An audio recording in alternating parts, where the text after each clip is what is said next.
So very good afternoon to all participants of this 25th NEP Orientation and Sensitization course. On behalf of UGC Malviya Mission Teachers Training Center, Dr. Babasaheb Ambedkar, Marathwada University, I welcome today's guest, Dr. Preetam Ma'am from College of Engineering, Pune. She will deliver a talk on Indian knowledge system. So she's from College of COP Technology University, Pune. So again, on behalf of UGC Malviya Mission Teachers Training Center, Dr. Babasaheb Ambedkar, Marathwada University, Chhatrapati Sambhajinagar, I welcome her and I would now hand over the session to her. Over to you, ma'am.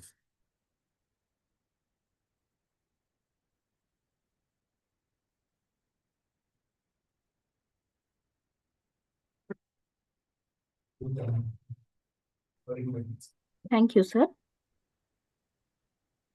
Thank you for the nice introduction. Give me one moment, please. Let me adjust my PowerPoint presentation and we'll start. No issue.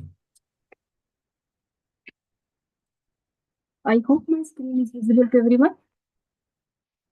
Yes, yes.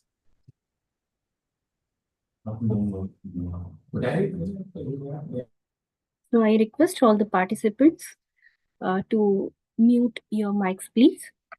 Today, we'll have discussion on Indian knowledge systems. I think you all are going through the sessions on new education or National Education Policy 2020 for last few days.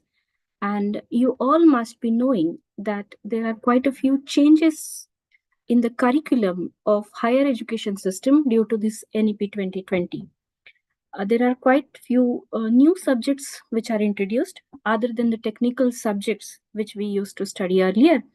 And the most a subject which is in discussion is Indian knowledge system, because this was not studied before any time and this has been introduced for the first time. So we have started with implementation of NEP 2020 here in COEP Technological University 3 years back. And when we designed our curriculum, we faced few problems while implementing this, while introducing this new subject into the curriculum of technical education, technical students. There were many questions in front of us, and as this is our third year in which we are implementing this new education policy, we try to find out solutions to implement this subject. So today, I'll be discussing that what was our journey, what were the problems we faced, and what are the solutions we have taken out. So I'll be just discussing all these things with you. I would like to have this session interacting session. So please feel free to put your comments, your questions, anything which you feel like in the chat box, so that I'll try and handle all these things. Now, Indian knowledge system, as we will progress in this session, you'll also come to know that what I want to discuss is what I'm presenting here is not something very comprehensive, or this is it. This is a very vast subject, Indian knowledge system, because we are trying to discuss the knowledge gathered for centuries together. And we are trying to incorporate this knowledge into a subject which will be worth 2 credit course. You might have learned into the curriculum of NEP 2050 that a 2 credit course has been introduced in this new education policy on Indian knowledge system. So this is a very vast subject. According to the new education policy, the subject of Indian knowledge system has been introduced, included at the higher education level. Now we must, when we start discussing this subject with our students, or when we start discussion on incorporating this subject into the curriculum, there are many questions raised. The first most important question raised by many people is, why should we include this subject in technical education? What is the thought process behind including this subject, Indian knowledge system, sometimes called as IKS? Nowadays, this has been called as Bharatiya Jnana Parampara, Bharatiya knowledge system, one and the same thing, into the curriculum. Why do we need to learn it? What will be the opportunities that will arise from introducing this new subject into the curriculum? And what are the challenges we are facing to incorporate this subject? So we will divide this discussion in following. I have included following points into today's discussion. That what exactly is Indian knowledge system? Then from where we can get the resources? What are the standard books? From where can we prepare our study materials? Who are the experts? Whom should we invite? Whom should we listen to or to gather the information about this subject? What are the opportunities and challenges while introducing this subject? What are the misunderstandings about this subject?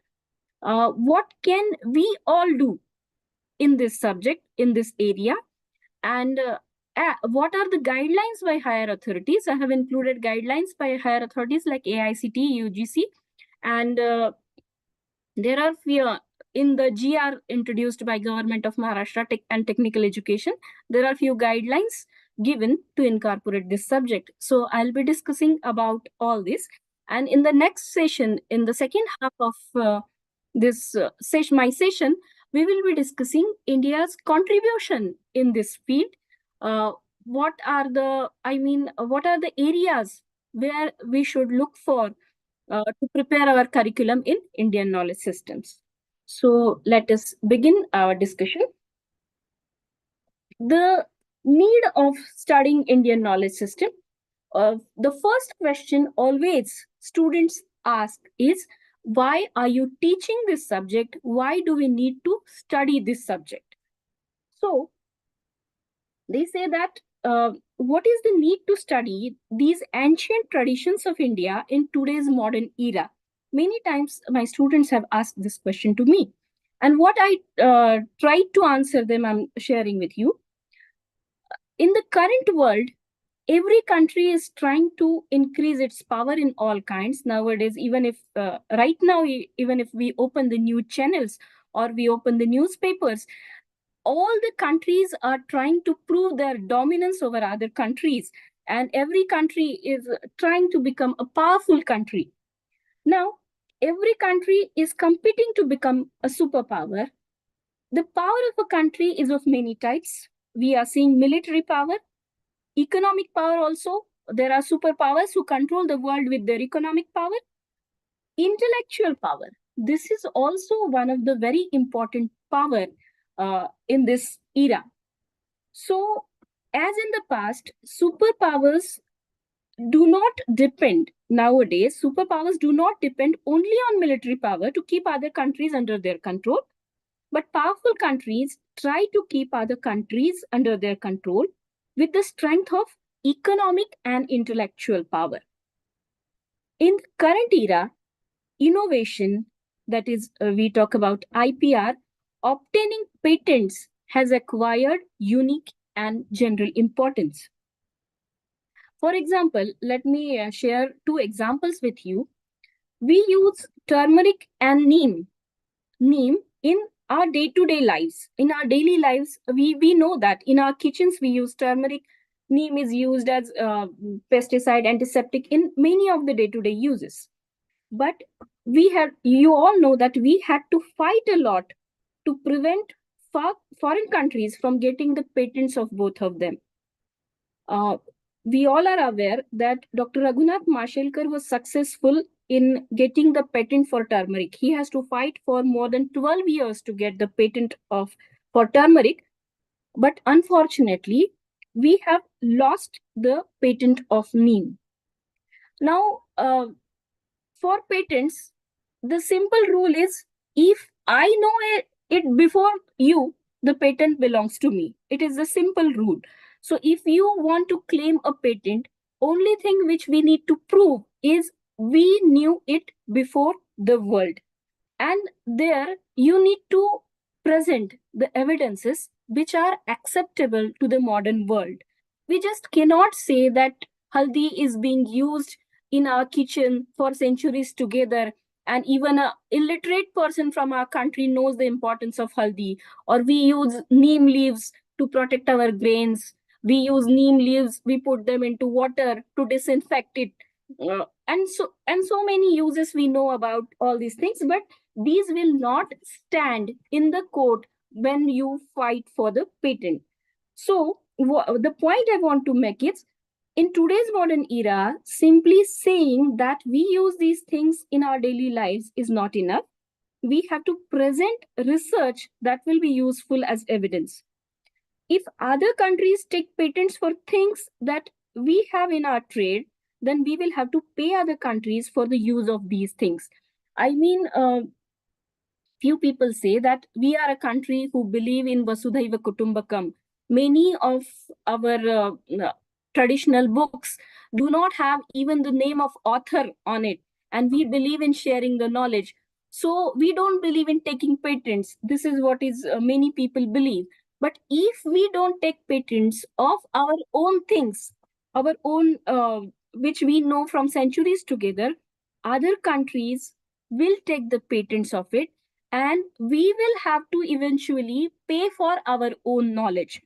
So if we don't want this to happen, if we want to avoid this economic slavery, we should bring our traditional knowledge to the world in a scientific and modern way.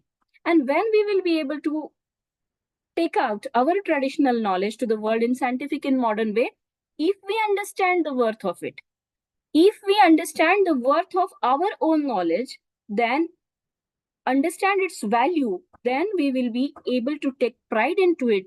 Then we will be able to study it, and we will be able to present it in front of the world. So this is the reason for which we need to study our about our ancient knowledge. Now, we all know Indians have created knowledge in many fields. We all have heard about it. Since ancient times, we have contributed in many fields. The contributions of Indian scientists in, say, mathematics, or say in astronomy, metallurgy, architecture, it is well known to the country. Ayurveda, it is well known to the world.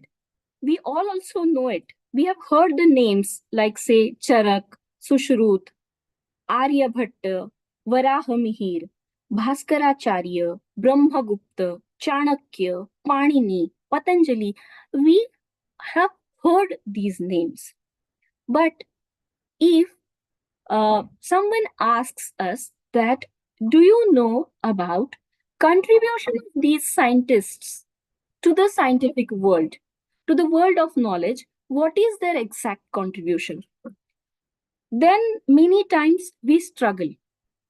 Many of us will not be able to answer about the exact contribution of these scientists to the world. There are very few scholars who go and read books written by these scientists and can answer logically to the questions. We hear about our glorious past. Many times we sing the song that जहां डाल डाल पर सोने की चिड़िया करती थी बसेरा, वो भारत देश है मेरा. We know that many times we say that we were the superpower of the world. Many times we hear that our share in the world's GDP was very high until the 17th century. Some people say it was up to 21%. Some people say it was up to 25%. So now, if we want to get the same position back, then scientifically we need to understand, methodically we need to understand that why this glory was achieved. Just saying that we were the superpowers and people used to come here to seek the knowledge, this will not suffice the purpose. We need to understand that what was the reason behind it. Now there are two extremist groups in the society. When I take sessions on this topic of Indian knowledge system, I come across two groups. One group says old is gold. जो कुछ भी था हमारे यहाँ ही था, old is gold. And one group says, जुने जाऊ द्या मरणा लागून in Marathi they say that in this modern era, in this contemporary era, just we do not need these old things, they are useless.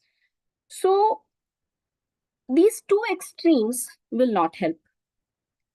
They both are basically, these both approaches are uninformed approaches. What will be good progressive thinking will be, we need to take a middle way. Results of these two extremist approaches are results of uninformed thinking. So it reminds me, there is a, what you can say, shloka from Mahakavi Kalidasa's Malvikagnimitram. He says, Puranamityeva na sadhu sarvam, na chapi kavyam navamityavadyam. He says, Puranamityeva na sadhu sarvam, na chapi kavyam navamityavadyam. Santaha परीक्षानंतरत भजन्ते. संतः परीक्षानंतरत भजन्ते मूढाः परप्रत्ययनेय बुद्धिः. मूढाः परप्रत्ययनेय बुद्धिः. So what does it mean?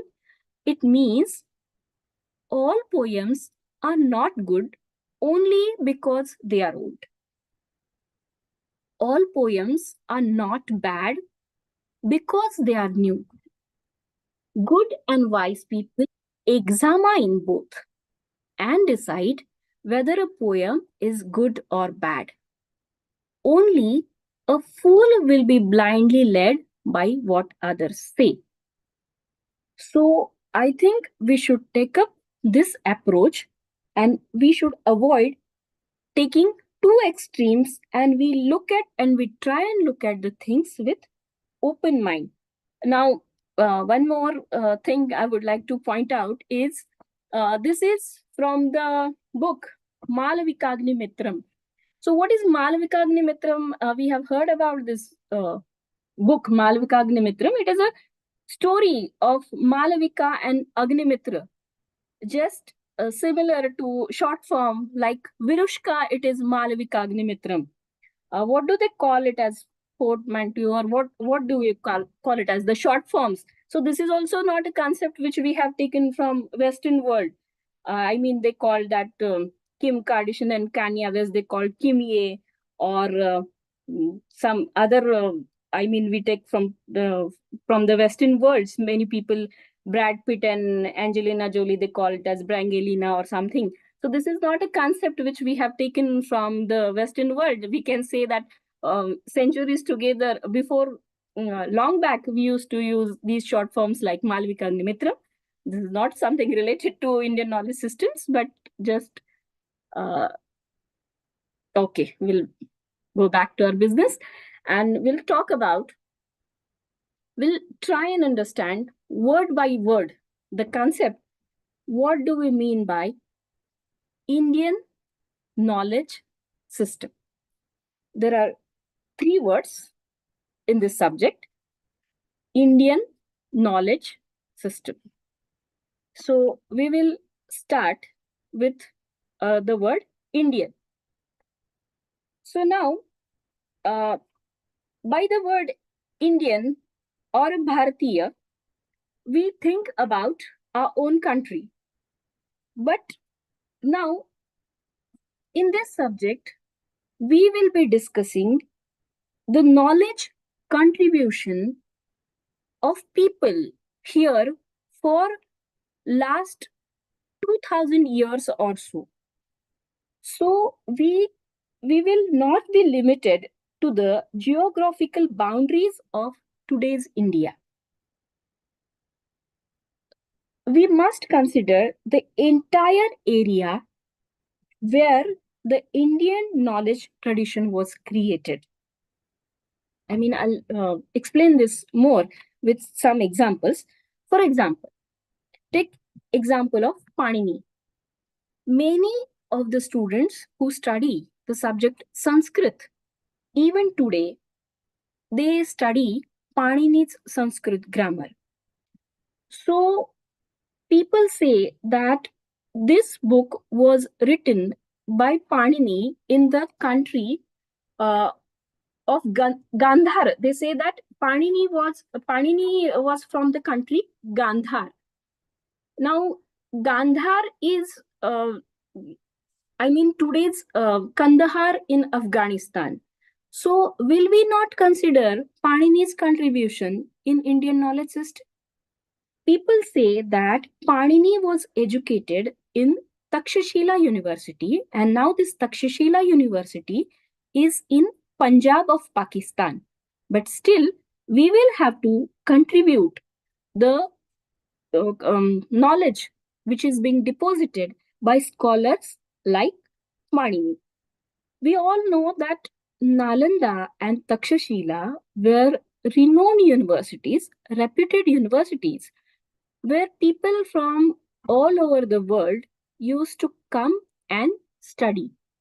So, India's global reputation has been derived from its contributions in the field of art, architecture, science, technology, craft, engineering, philosophy, and most of the foreigners who visited India for knowledge have disseminated this knowledge to the West and other parts of the world. So this all is part of IKS. But here we need to be a bit cautious about. We need to consider the writings, the knowledge deposition only by the people who are from this country, who are native of this country, who understand the culture, who understand the language, who understand the logic behind all these traditions. There are many Western scholars who have come here for few days, who have studied few books, who translated these books, and that knowledge is available, but they have looked at our traditions with their set of information, with their beliefs. They may not be aware about the language, the concepts which are originally from our country. So we must be careful about considering the contribution as their contribution as Indian knowledge system. For example, suppose in last week, I was not there at my home and maids were managing my kitchen. I have to go out of Pune for some reason. And when I come back, my maid said that, I hope everyone understands Marathi here. My maid says that, ताई तुम्ही किती डब्यात ते ज्वारीचं पीठ ठेवलंय, छोट्या छोट्या छोट्या 4-5 डब्यात तुम्ही ज्वारीचं पीठ ठेवलंय, एवढ्या डब्यात तुम्ही कशाला ठेवलंय, मी एकत्र करणार होते. She told it to me. I said no, it is सगळ्या वेगवेगळ्या डब्यांमध्ये नाही, एकाच डब्यात आहे. Then she showed me 4-5 bottles and she said look, एका डब्यात सातूचं पीठ होतं, एका डब्यात नाचणी सत्व होतं, एका डब्यात आंबोळी पीठ होतं, एका डब्यात ज्वारीचं पीठ होतं. They all look like, but as she doesn't know about my kitchen or I have not labeled those bottles, the person has confused that, and she has confused all these 4 things.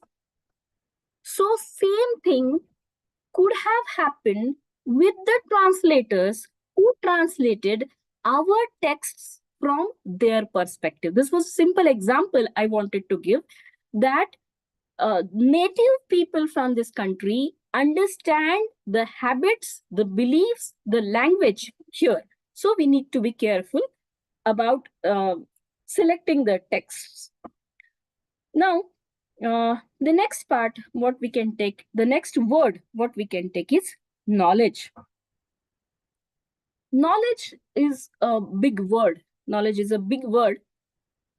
In India, knowledge is synonymous to vidya, and we say ya vidya sa vimuktaye. But nowadays, what has happened is ya vidya sa niyuktaye. We study to earn. This is a new concept or Western concept of knowledge. Anyways, knowledge is available in many forms in our country.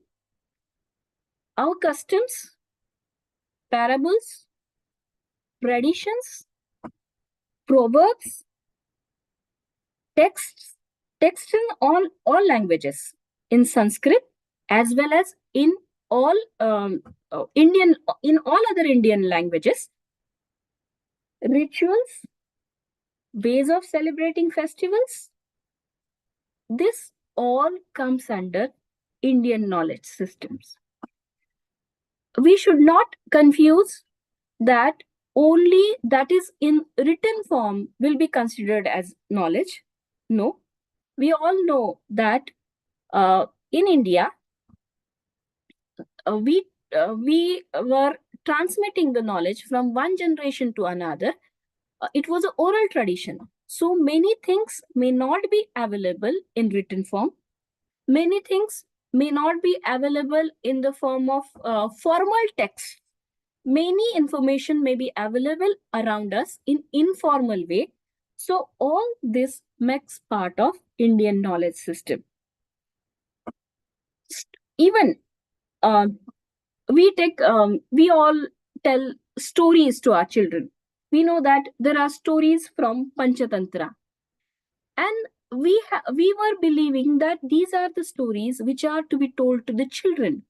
But if we look at the knowledge involved in it, stories of Panchatantra are they include good management lessons, because these were the stories told by an expert to prepare 5 princes to become good kings. So there are so many management principles and administrative principles which are being discussed into these stories. So we have to look all this, and we need to find out what is the knowledge part into it. Here in Maharashtra, we have many ovis, abhangas, gaulani, bharud, bhondla songs, loris. We have some traditional dances like in Konkan they have balya dance, we have kori dance, and so many other dance forms. This all comes under Indian knowledge systems. All Indian dance forms, art forms, even the our traditional arts like rangoli, like embroidery, our art forms like Warli art, Gondi art. um, we have so many ways to prepare our food. We say in our country that you just travel 10-20 kilometers and you will find the food habits are different. Some other recipes available in every home. The same recipes are made in different ways. So basically, we are the people. Our DNA believes in diversity. We do. There is variety of each and everything in our culture, and we must take pride into it. And we must know that this is all our Indian knowledge system. We know, many of us know many ways to preserve our food. We know that there are many recipes which are made especially in summer, many food products, many food items specially made in summer, so that we can use them throughout the year, entire year, and we do not add any artificial preservatives into it.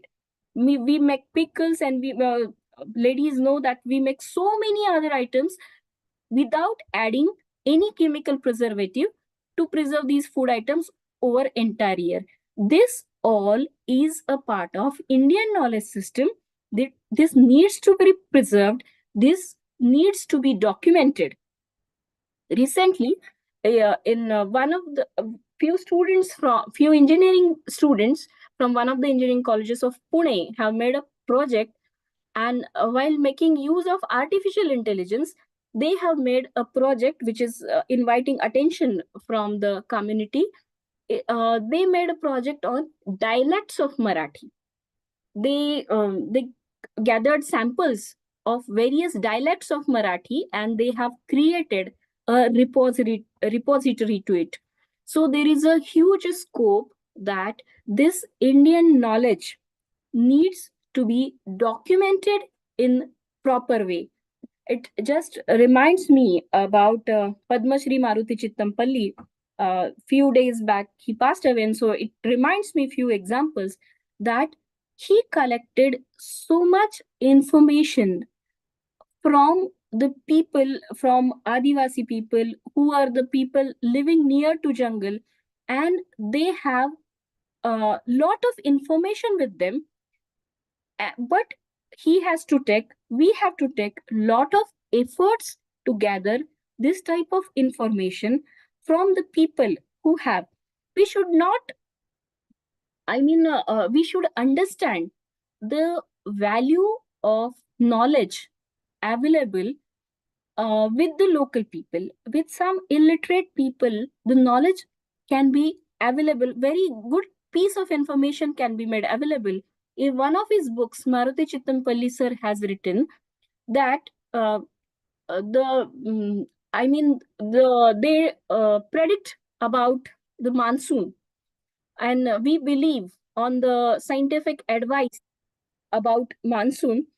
But he said that the local people watch the nests of the crows. They they can predict the amount of rain that will be there for that year, looking at the location of the crow nests on the tree. They know that if they build the nests at, say, suppose at the top of the tree, then this will be the amount of rain. If they build it inside the trees, then that year this will be the amount of rain. So we cannot undervalue this type of knowledge, this type of information that is there, gathered by the people from data. It is a sort of data analysis, and they have gathered this information from their elders. So we all know that when there was tsunami, and it has affected so many people, and there was loss of life and loss of wealth. It was a disaster, but uh, very few animals have lost their life in the tsunami. They all were gone to the safe places before that tsunami has come. So we have lost our connection with this nature. If had we been connected to the nature, could we understand their language, it could have saved us from tsunami, which was not predicted by any of the modern techniques. So the point I'm trying to emphasize is we should understand the worth of knowledge people have collected from the experiences of centuries together. Now, what has happened? What has happened? By we were ruled by British people for more than 150 years, and we all know that they wanted. Uh, they wanted to rule us. We all have read the letter written by Macaulay, in which he says that if you want to rule this country, then you should break their education system. To break their education system means our confidence was broken. We were made to believe that all the knowledge, all the developments, all the technology has come from the Western world. But this was, they need to do it because they wanted to rule us, and unless and until you break confidence of a person, you can't rule that person. This is a simple logic. So, and what has happened that even if we got independence, physical independence few years back, still that colonial mindset has deep roots. It might have gone in our DNA. So still today also we believe in wearing Western clothes. I mean, here in our country we have temperatures, say 30 degrees Celsius, 35 degrees Celsius. There they have cold. That's why they wear a coat on their shirts and they wear tie to protect them from that shield breeze. Still here we put our ACs on 16 degrees Celsius, 18 degrees Celsius, and we put on coats so that we can look very sophisticated. Anyways, these are my personal opinions, but what I wanted to emphasize is we should come out of the colonial mindset and we should stop looking at the things from Western point of view.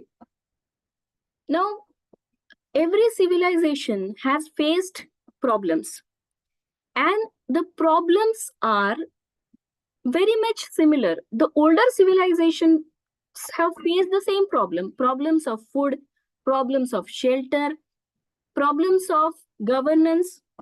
They all wanted to manage the people. They all wanted to manage the money. They all wanted what you can say, water management systems. They all wanted to make their lives happy. So they have developed art forms. They have developed the ways, um, the architectures. So the problems remain same for centuries together, and people of old centuries have also tried to find out their solutions. So we are a very old civilization, so we must try and find out that what were the solutions of these problems drawn by the ancient people.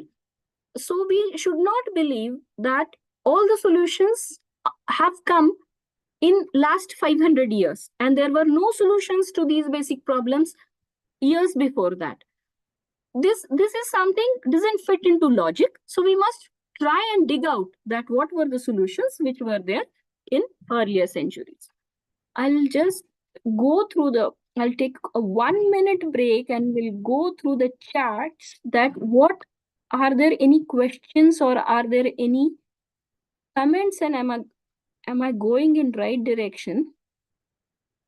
Otherwise, I'll go on and on talking without.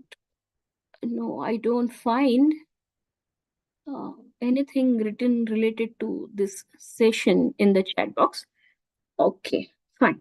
Anyways, okay. So we were discussing about what must be included and what do we mean by the word knowledge. So we were discussing that this knowledge may be available in written form or it may have been transmitted from one generation to another through oral tradition. So now what we should need to do about this knowledge? The available literature will have to be collected. Please believe that the available literature is a scholarly work. It is not. It is not that simple. It is not. It cannot be understood very easily. So it needs to be simplified. For example, there are many people. Say I come from mechanical engineering background. There are many people who have done PhDs in, say, in the area of manufacturing. So if someone gets a thesis of a person who has done PhD in, say, micro manufacturing, that thesis cannot be directly put as a curriculum. We need to teach the basics, the fundamentals of mechanical engineering to our students. we need to simplify, we need to teach the basics first, and then maybe one of the 1,000 people will go and do his PhD in the area in which he is interested in. Similar thing needs to be done about these texts of Indian knowledge system. Many of us will have to study these texts. We will have to simplify them. We will have to build them logically because that sequence is lost. There are many missing links in between that we have to put efforts to simplify all these things, and we need to write down the basics of these in simple form so that we can introduce this to our students. We have only simple courses, 2-3 credit courses to be designed as our curriculum, so we cannot include complex things into it. Our motive is we will orient our students towards this knowledge, and then even one student out of the 1,000 students decides to work in this, we can do wonders because we have a huge population, huge youth, and a very few out of them, even they concentrate on this knowledge, we can do wonders. Okay, so back to the point, the available literature will have to be collected, will have to be categorized, it has to be arranged in simplified manner. We will have to clear the dust that has accumulated on it in between. We will have to join the missing links. For example, we have to consider all forms as knowledge. Suppose the knowledge of Ayurveda is in the form of written text. So we will consider as Indian knowledge system. But the home remedies for some common diseases, what we call as Ajivais Batwa in Marathi, they are used in our homes. We know the medicinal properties of many of the plants which grow in our backyards. All this makes a part of Indian knowledge system. This reminds me, I had read one autobiography. It was by an old gynecologist. His name is, that autobiography is available, Dr. Bhani Purandare. And he was a very famous gynecologist from India. And he comes from a family of Vaidyas. I mean, his mother comes from a family of Vaidyas. His father was a renowned Vaidya. And he studied allopathic. He was a, medical practitioner. And he met with fracture in his hand. And there were many surgeries lined up. And he was worried that my hand got fractured. He has written all this in his autobiography. My hand got fractured, and there are many surgeries in line. And how should I treat my patient? What should I do? If I put on plaster to my hand, it is not possible for me. Then his mother came and she said that don't worry, you need not to put plaster on your hand. She knew about these Ayurvedic medicines, and she put some lep on his hand, and she covered it with some cloth, and she said that you can continue with your work. Simultaneously, healing of your hand will also continue with this Ayurvedic medicine. And the doctor has written that he continued with his work. He need not to stop his work, and still after few days he found that he recovered from that fracture. So now, what we made to believe is our knowledge is something superstitions. Our knowledge is termed as superstitions.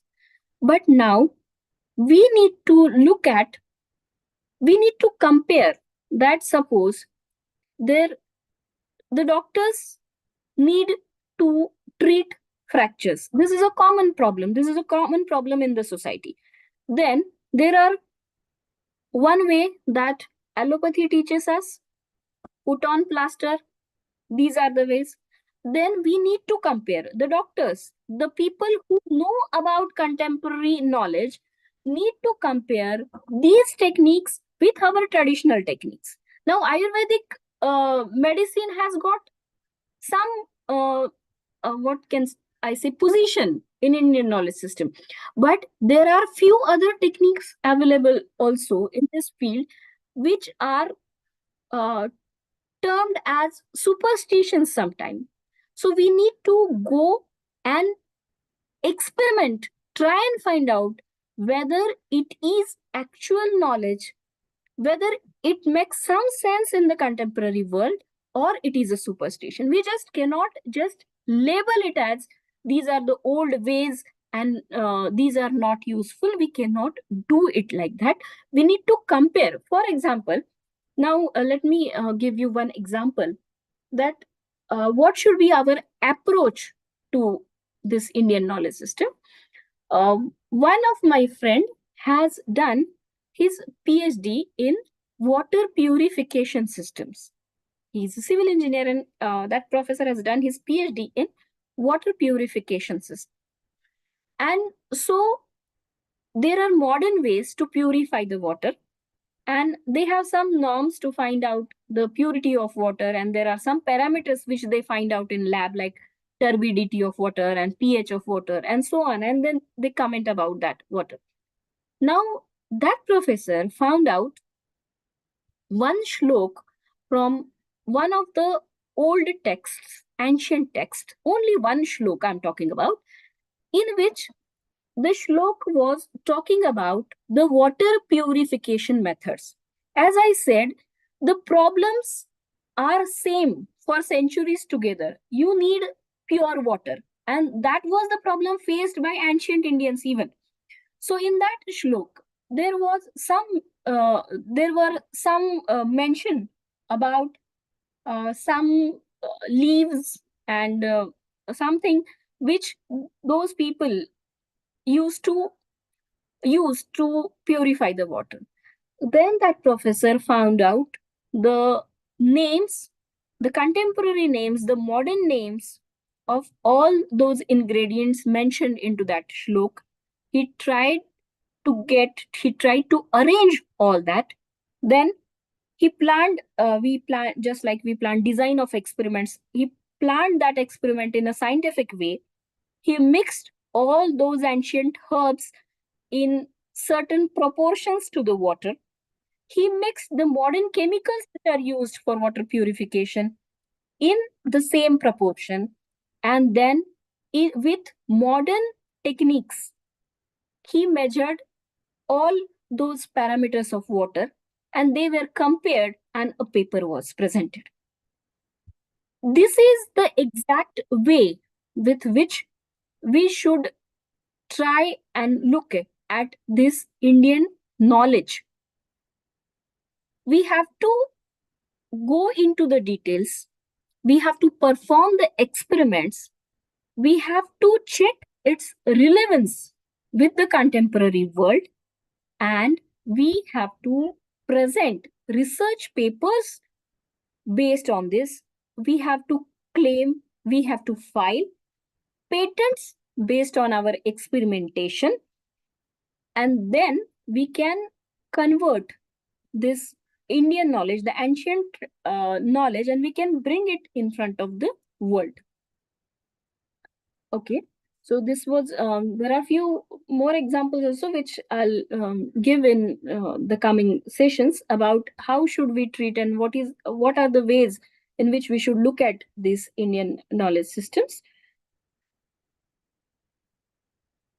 The Indian knowledge that has been created in the last few decades, created through the research of Indian scientists, is Indian knowledge. But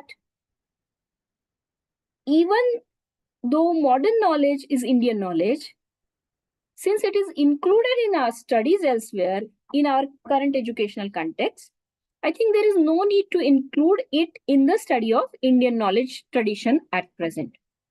I have seen there was a competition in one engineering college, and I went there as judge.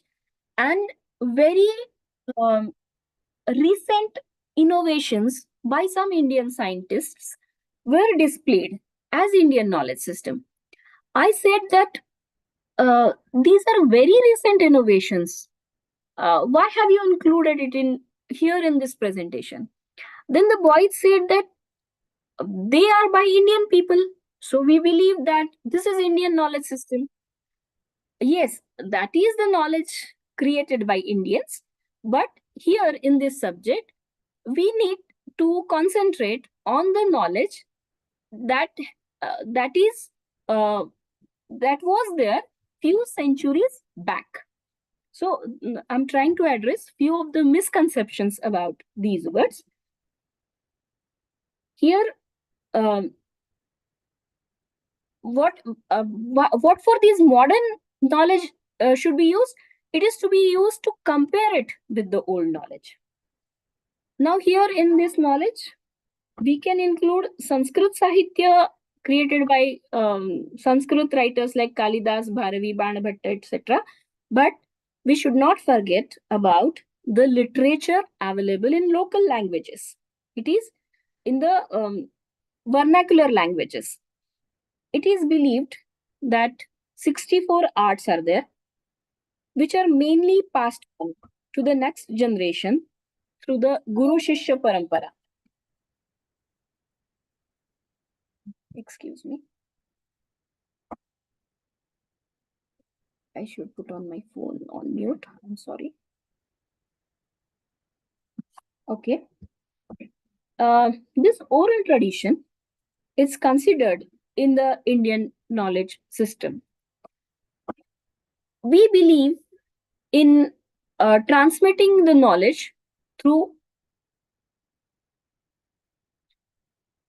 oral traditions are given high importance. In English, they have a word, well-read person. They call a person as well-read person. We call a person as a bahushruta person. We believe in gathering the information by listening also. And I think nowadays the world is going back to this Shruti Parampara, and we too, in this contemporary world, also going back to the Shruti Parampara. Many audiobooks are coming, and many people, many of my colleagues have habit of putting on those NPTL videos while driving, because nowadays it takes 1.5 hours or 2 hours in the big cities, and every day we travel for more than 2 and 3 hours, and many of them are telling me that we use this time to prepare ourselves for next day's lecture, and we put on those NPTL videos, and we keep on listening to the texts. So we are again, and audiobooks are coming, so I think, and we are many of the younger generation people are also listening to the podcasts, and so I think we are coming back to the Shruti Parampara, but it is our original tradition. So I again and again I'm trying to emphasize this point, that the knowledge may be in the form of, it can be in the formal form, it can be in the informal form, it can be in the written form, it may not be in the written form. It all comes under knowledge. Many skills were acquired through oral traditions in earlier centuries. We know that there were family businesses, and the skills were transferred from the earlier generation to the next generation. And so that skill, the complexities of the skills, the secrets of that particular thing, And as the child used to grow into that environment, he used to be expert into that particular skill, because from the early childhood he was exposed to that skill. Nowadays, many of the students, nowadays many industries are also saying that we need to train the students for first few days, because of for few months even, because they are not employable in that way, because they have only collected the information and the skill part is missing. The skill part is missing in this contemporary education is the complaint of many of the industries. The in ancient traditions, the skills were transferred in the family. So all these skills also are a part of Indian knowledge. And there are few people who have preserved the ancient skills. Only thing is, we need to find out, we need to identify, and we need to try and preserve those skills, because about many of the skills, it has happened that if the next generation is unwilling to take up that skill, and if that person is not willing to easily transfer his knowledge to other people, or if the person has not documented it, then that knowledge might vanish off. And so we need to make efforts to preserve the knowledge, whatever part of knowledge still available with us. Okay. Uh, there are many ancient texts available whose date of creation is not yet known to us. If we can find the date of creation of that type of texts and other available knowledge sources through modern technology, we will be able to prove to the world that we had the first right on this information. And as I said, to claim a patent, a simple rule is, if I know it before you, then the patent belongs to me. So we need to establish the years, the era in which this knowledge has been created. So this is an important work which we need to take up about this knowledge. The study of Indian knowledge system is not only based on written information, but it also includes the Indian knowledge system, Indian knowledge traditions in our day-to-day lives. Looking at it with open eyes, with open mind, is part of the study of Indian knowledge system. Now, there is a very classic example why I'm again and again saying that we should concentrate on writing research papers and taking patents based on Indian knowledge, because I'm just checking. No, I don't think there is some comment for me. Anyways, so let me give you one example that all of you must be aware that in 2016, we all have read in newspapers that a Japanese scientist whose name was Yoshinori Ohsumi, you can Google it, Yoshinori Ohsumi won Nobel Prize in medicine in 2016. What was his research? His research was very interesting research. Fasting after a certain interval of time can help our body destroy unnecessary cells on its own. His research is about fasting, what we call as upavas. It is part of it is part of all over India, upavas, fasting. And his research says that fasting after a certain interval of time can help our body destroy unnecessary cells on its own, which can protect us from many diseases. He says that it saves us from even the fatal diseases like cancers.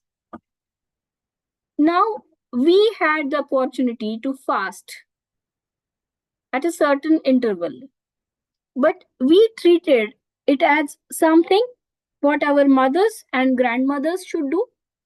And if we are educated, we have taken modern education, then we have nothing to do with these traditions. Or rather, we have related it with something religion. Considered it as a religious activity. We never tried to find out what be the science behind this ritual. Why our ancestors must have made this compulsory.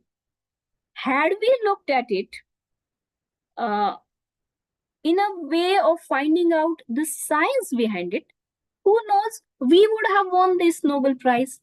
And who knows, there can be science hidden in many other traditions. I mean, we have to look at it with open mind. I'm not, again and again, I'm saying the same thing, that we should not take any of the extremist approach. We have to just look at the things with open mind. Is there any science into it? Because there can be two things. I think I have been talking for more than an hour or so, and we all are teachers, and we know that there is a graph of time versus concentration of the listeners, and we know that after say 30 or 40 minutes, the concentration graphs starts falling, and we teachers need to do something to keep that concentration. We need to take it back. So let me tell you a story, a simple story. We all love to listen to stories, so let me tell you a story. There was a Gurukul in ancient India, and there was one Guruji who used to teach the students. And Guruji had a pet cat. Now that was a pet cat of Guruji. So what happened? Whenever Guruji used to sit on his asin, on his wherever he used to sit to teach the students, the cat used to come and sit there, and she used to make meow meow meow meow, and that used to disturb Guruji in his teaching. So what he used to do is, before starting his lecture, he used to instruct his students, go and tie the cat, billi ko bandho. So before starting the lecture, his famous dialogue was, billi ko bandho, fir main shuru karunga. Years passed on, Guruji became old, and one day Guruji passed away, and one of his students became new Guruji now. And before starting his first lecture, he looked around. Now the cat was also gone. The old Guruji was gone, the cat was gone. And the new Guruji has to start his lecture. And that gentleman looked around and thought that, how can I start my lecture? Everyone asked, what happened? He said, no. The tradition is, Guruji used to say, billi ko bandho. So we need to tie the cat to start the lecture. There was no cat around. So students went here and there running after the cats, and one of them could get hold of one cat. Somehow he managed to take that cat to the Gurukul. They tied that cat, and then the lecture started. So what I wanted to tell you is, there can be some traditions, there can be some customs like this, which may have lost their significance in the modern era. So we have to look at these things with open mind. what is useful, what is logical, what is scientific. Also, there is, as I said, that centuries together, scientists have worked on this, in this, to gather this knowledge, and some form of it may be available to us today, which we may not understand. That does not mean that that information is useless. So we have to be very, very careful about selecting anything, about discarding anything, and we have to look at it with very, very open mind. As I said, these are scholarly texts. Some part of it is available. The basics of it may not be known to us. There are many missing links also. We have lost some context also. We have, I will come to it later in the latter part of my session, that what were the ways in which these texts are written. There are specific ways.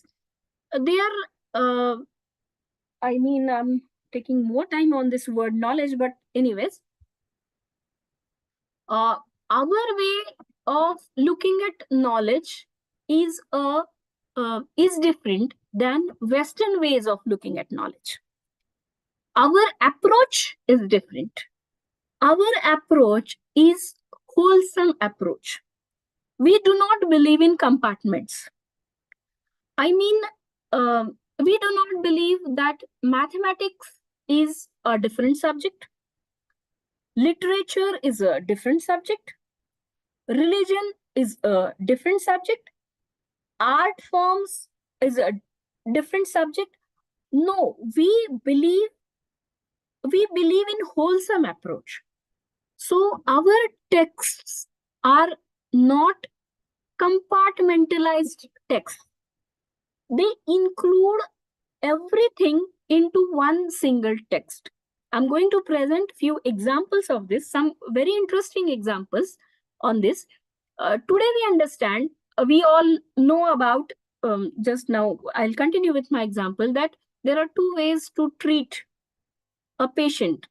Maybe we can use the allopathy approach or we can use Ayurveda approach. For example, suppose if uh, I have a high BP, suppose, and if I go to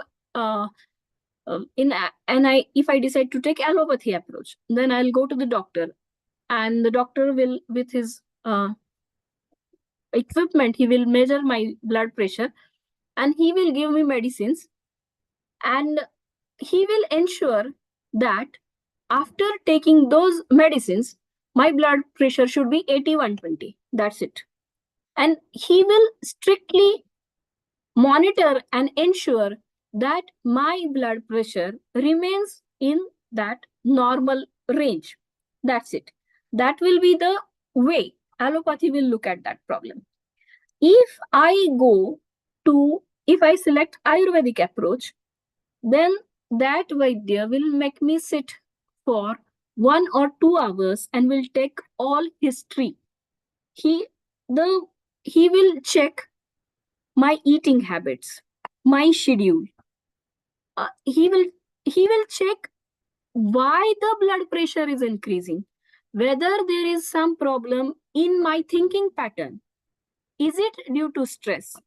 Is it due to wrong eating habits? Is it due to incorrect routine? What are the reasons which are making that blood pressure rise? And he will try and give medicines so that my vata pitta kapha santulan comes back. And then they say that these are the what you can say, results of this asantulan. So if we correct the other systems, your blood pressure will automatically come down. So we Indians, we Bharatiya people, believe that my mind, my body They all are connected. So we do not believe in compartmentalization in any of our sciences, in any of our shastras. And I'm going to give you a few examples about, I have some photographs of books from mathematics and some very interesting poems I'm going to show you in the next part of my lecture. What point I wanted to make is our way of looking at knowledge is different as compared to the Western world. So the problem is it becomes difficult to understand looking at a particular text whether it is a text which belongs to the literature or whether that text belongs to, or there is some science involved into that shloka. And what has happened? Another problem. Another problem is, as we have compartmentalized the education, people who know these languages in which the old texts are written, some texts are written in Sanskrit, some texts are there in Pali, some texts are in even the scripts like Modi. There are very few people who can read and write those texts now. So the people who know the language, the people who know the scripts might not have studied the technology. And the people who have studied technology do not know about the language. So it becomes very difficult to decode that knowledge. So that bridging needs to be done. And we have to work in groups to decode this information. Okay. So the knowledge in the Indian knowledge system was advanced knowledge, as I said, scholarly work. It is a scholarly work. This is a knowledge that has been prepared by scholars after many years of hard work. Also, in order to be consistent, the previous necessary knowledge, which we call as prerequisites, may not necessarily be available. Some of the links in between may be missing. Therefore, while working on the Indian knowledge system, we have to study in many ways.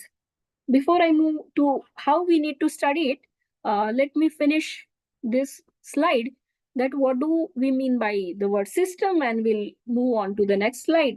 We have taken long time to discuss this subject, Indian knowledge system. And so what is system? We all know that system means a well-organized methodology and classification scheme used to access a body of knowledge. This is what is system is. Structured methodology to transfer the knowledge from one generation to the other is what we call as system. The codification and classification are based on the need, interest, and capacity of the knowledge seeker so that he or she may access the inherent knowledge. This will help them gain insights from overall knowledge and know-how that different knowledge components logically complement each other. So now, in nutshell, the IKS or BKS is the systematic transfer of ancient and contemporary knowledge from one generation to another. It covers ancient knowledge from various domains to address current and future challenges.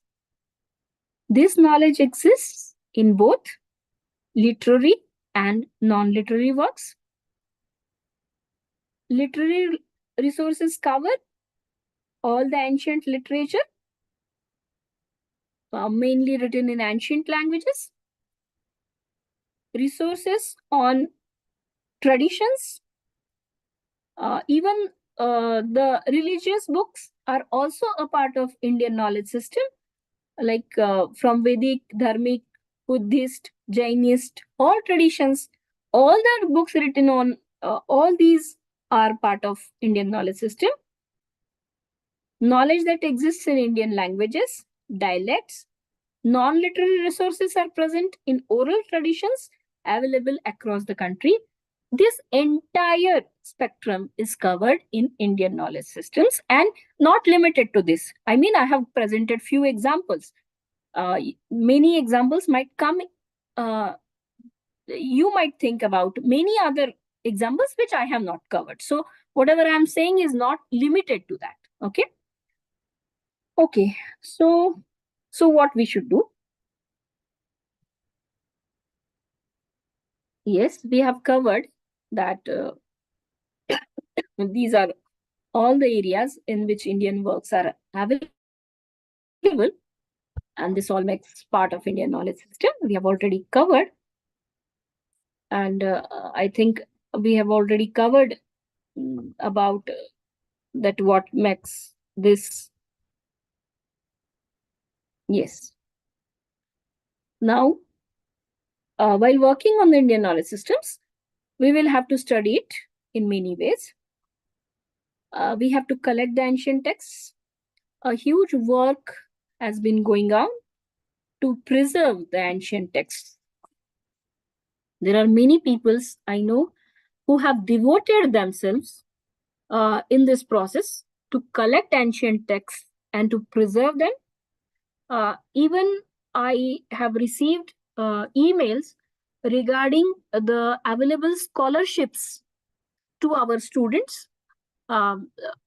Students can apply and get some scholarships to help in this work of preserving ancient texts. In some of the universities, this work is going on because the people who are working in this could find uh, say suppose they have found one copy of this ancient text. Now this is the era of digitalization. If we digitalize that text, only one copy is sufficient. Any of them, if we get one copy, if can get one copy of that ancient text, and if it is digitalized and preserved, then that knowledge will be made available to the future generations to come. So a huge work is going on. I know I met many of these scholars, and they say that they visit many places in India, and what has happened that many people do not know that what is written in the ancient texts available at their homes, but they have treated these books as holy books. Many homes have tradition that they keep these books in and they and what you can say and they just preserve them as some holy texts. They do not know, they do not open, they do not read, but they have preserved them. So scientists, uh, when they get hold, when they come across these ancient text books, they try and get them from these people and they digitalize it, and then they try and decode the information into it with the help of some experts. We all know that in Pune there are many good libraries like Bhandarkar Institute, Bhandarkar Institute of Oriental Research. Huge library is there. We have Deccan University. There also uh, huge amount of old literature is available, and a few years back grants were given by, I believe, from Infosys Foundation to the Bhandarkar Institute to convert all these texts into digital form, and I think that has been available online also. Many of the books are available online also, and we can take membership of these institutes also, so that we can go and refer to these texts. Now we are at a very preliminary stage. Our first work is to just go and see what is available, because we do not know. We know about very few old texts. Other than that, hundreds and thousands of ancient texts are available easily nowadays, even in these libraries. Even after we have lost so much of our knowledge, thousands and thousands of books are available, easily available in these libraries, which we are not aware of. So our first work is to just inform ourselves to visit these places and what is available.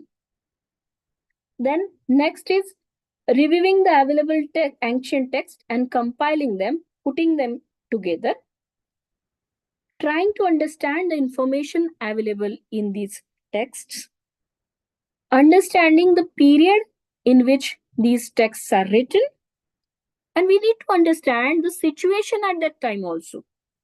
We need to understand the history, we need to understand the geography, we need to understand the customs, traditions in that time to understand these texts. Preparing, and as teachers, our work is to prepare a curriculum based on this information, to understand the context of the period in which the book was written. And as I said, as I have given example, we need to conduct experiments based on the available information. You know that you might have heard the Ministry of Education has a separate IKS division.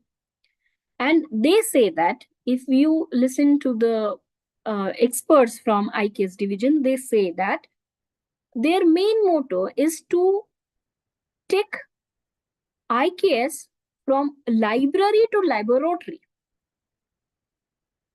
The IKS should not be limited to library.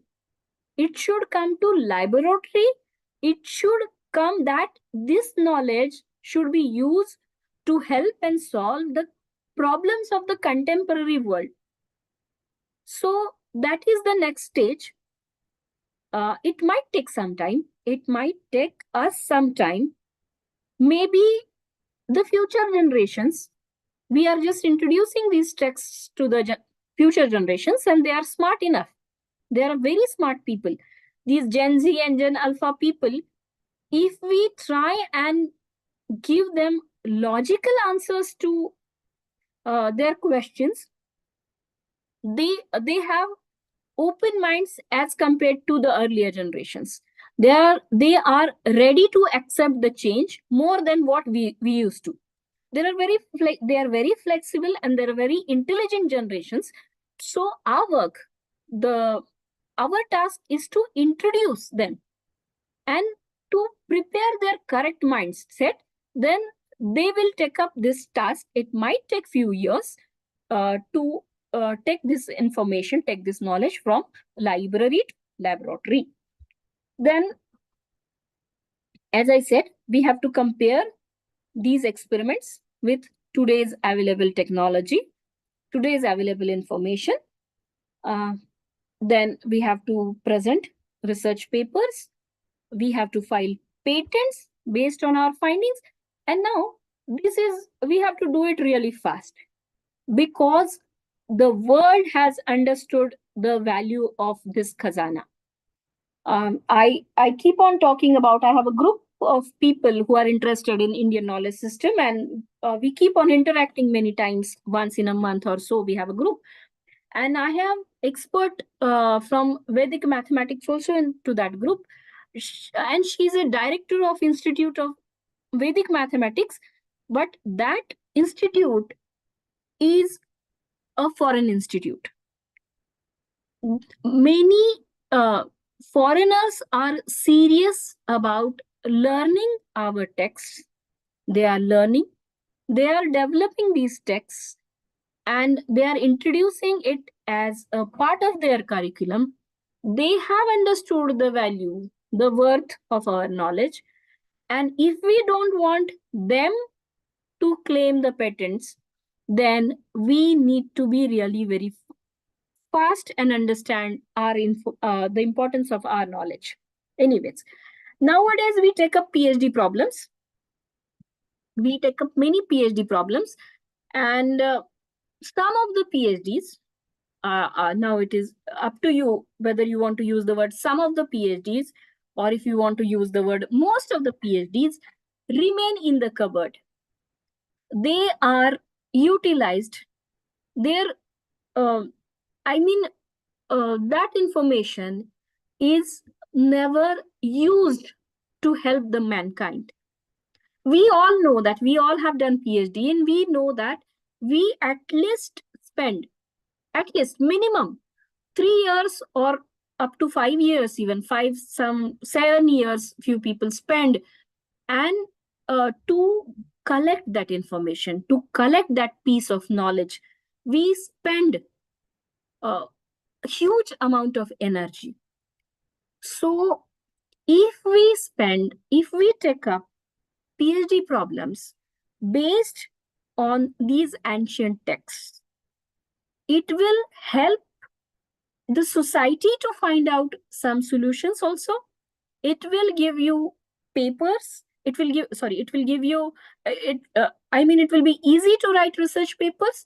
It will be easy to get patents. And believe me, guides are going to be, will also going to get credit, more credit, if we take up these type of problems, because I have seen some of these type of schemes coming up from the Ministry of Education. And so we all need to take up research problems in this area. And the next step in this IKS is to integrate this information with our textbooks. I mean, the IKS textbook should not be a separate textbook, but this information needs to be integrated.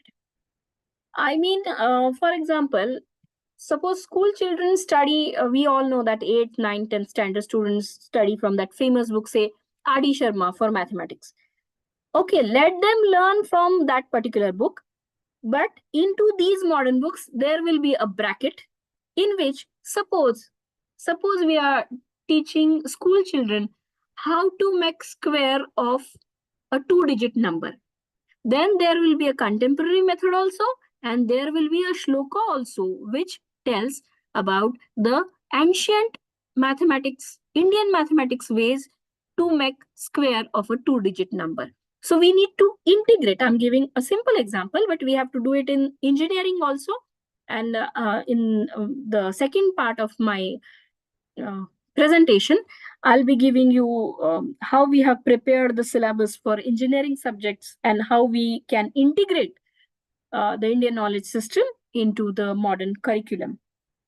So what we will do is, I'll continue for next 5 minutes, and at 4, we'll take 15-20 minutes break, and then we will start. We'll join back at 4:15. We'll take a tea break, but as this is an online session, we all will take tea at our particular locations, and we'll join back online on 4:15 for next 5 minutes. Just I'll continue. So I know that it must be a bit tiring. This is the last session, this being a last session of this day. I'll try and make it as interesting as possible. And I'm sure it won't be just passing on information, but I'll try and share. I believe that most of the people are from Maharashtra.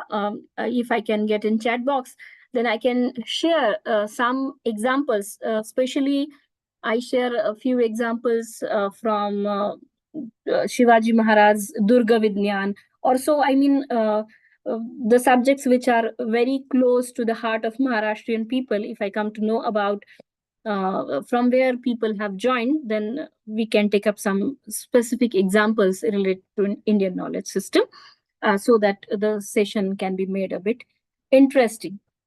Okay, so we were, it might, okay, so this slide I'll have to continue in the next session also, because this is a very important slide. These are the misconceptions. I don't know where the heading has gone. Yes. What is not BKS, BKT? It is Bharatiya Knowledge System, Bharatiya Knowledge Tradition, IKS, IKT, all one and the same thing. myths versus facts. So I keep on discussing that. What do you think about this subject? I mean, what is the first? Uh, what is your first reaction about this subject? Then many people say it is all about mythology. I'll discuss this first comment and then I'll stop, because this word itself, mythology, the word itself is a Western word. When we talk in English, uh, actually, I have to talk in English. Otherwise, uh, when I talk outside, when I talk, when I take these sessions for general public, mostly I take these sessions in Marathi or in Hindi, because it becomes easy for me to speak and it becomes easy for the listeners to understand also. But this is a language of formal communication nowadays. Okay, anyways, that is not the point. I'm concentrating on the word mythology. What is this word? What is myth? Mythology or mythology? What is myth? Myth is something that is uh, that doesn't exist, and this is a science of something that doesn't exist. And they have given this word to all our texts. They call all our texts mythology. We should not use this word,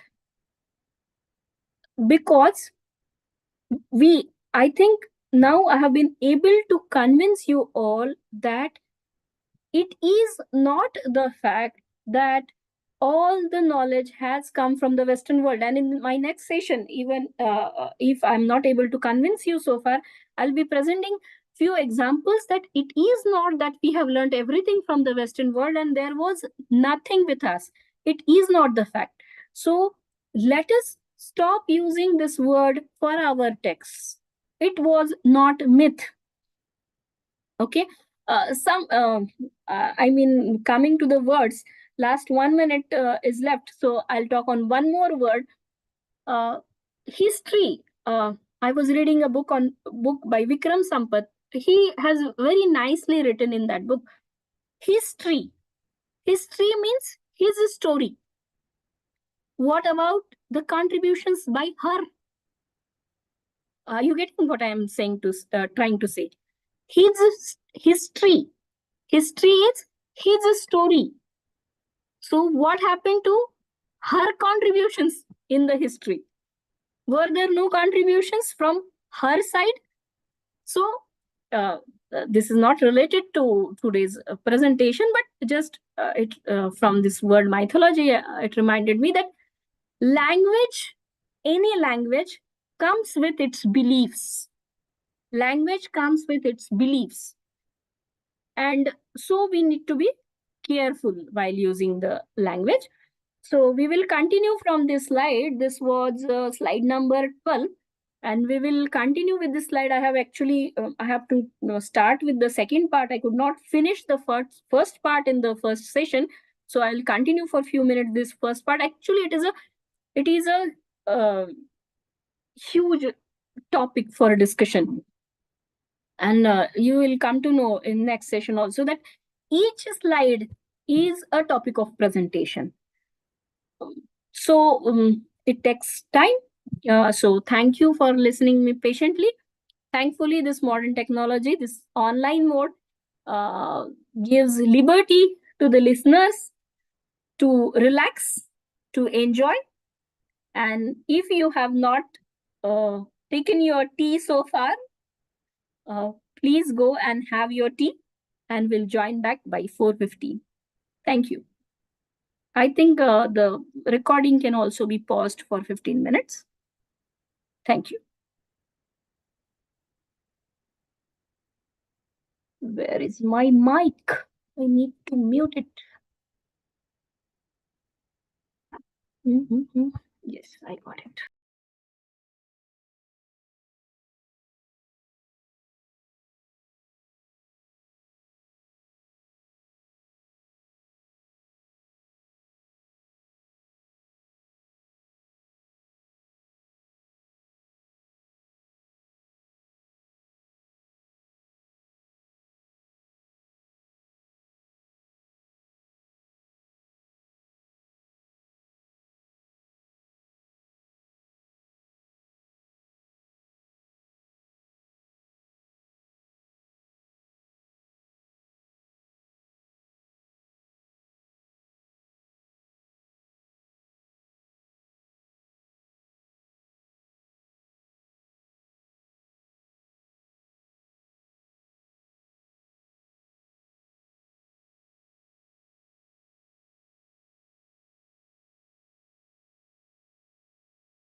How many of you have joined? Shall I start? I'll wait for 1 or 2 minutes. I think let us inform everyone that we will be restarting the session in 1 or 2 minutes.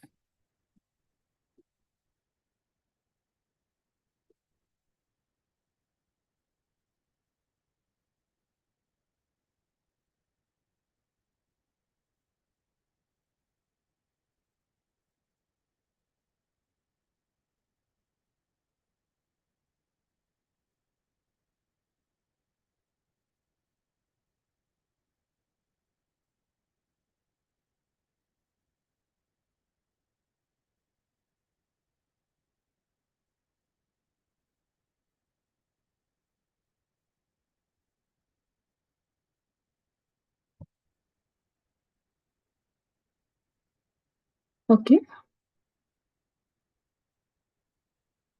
So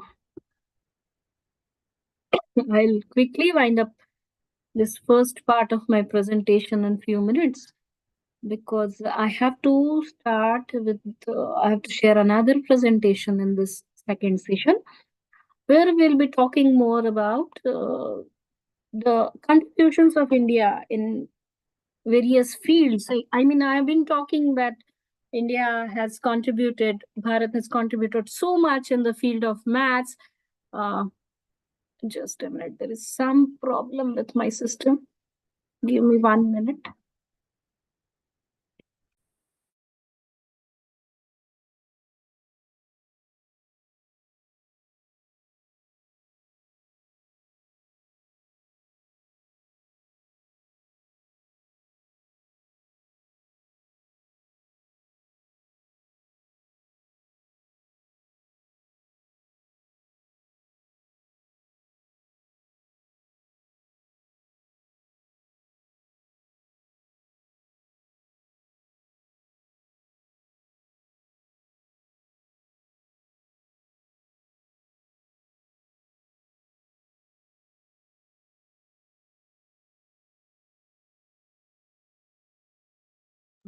I'm sorry.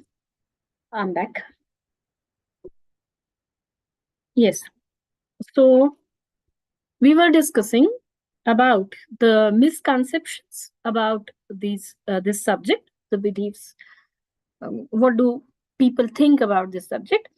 They believe that this subject is a religious subject. Actually, if we look at the texts available, only 5% texts can be purely religious, and 95% of the texts are technical texts. I'll present you a few examples that sometimes as I said, that there is no compartmentalization, and as we have lost many of the information, some texts we believe as a religious text, but they contain lot of technical knowledge. I'll present you a few examples. So 95%, broadly what I want to emphasize is we are technical people. We are interested in the information, the knowledge, the research component from this knowledge, the patent possibilities from this knowledge, the usefulness of this knowledge to the contemporary world. And so 95% texts are of this nature, technical nature. It is unscientific. So as I said, that we need to perform experiments, we need to find out the logic behind it, and the part which we can prove to the next generation, at least that much we have to start including. It is irrelevant, it is outdated. As I said, that the generations have solved same problems. The civilizations face the same problems, and every civilization in every time there were scholars who tried to give solutions to those problems. We have to accept, we have to take out the part which has become outdated, and we have to take the relevant part of it. Many people, I'm some very what you can say, renowned people have this belief that we were having knowledge, but we have lost it. And now nothing is left. So please believe me, this is not the case. The knowledge is still available, but it is available in pockets. And whatever is available is much, much more to contribute in this contemporary world. It is too difficult to understand. Many times that is, we believe this because of the knowledge, because of the language problem. So we have to work in groups. Maybe perhaps I will continue with the example of respected Maruti Chittampalli sir. For study, in one of his interviews, he was saying that he was not getting the names of the birds in literature. He read many Marathi books, but he was not getting Marathi and English books. He was not getting the birds which he could see. And so to find out the names of the birds and to gather more information, to reveal more secrets of jungles, he learned Sanskrit language and many other language. He was knowing many other languages, and he was a true researcher. So all the requirements of research we need to fulfill, and we need to, so those who are interested in will learn the languages also. It is glorification of past, it is communal agenda, and so many other misconceptions are there. We have to concentrate on knowledge part of this Indian knowledge system. And I think that is our task. Okay. So we have covered these misconceptions also. So what are the opportunities and challenges?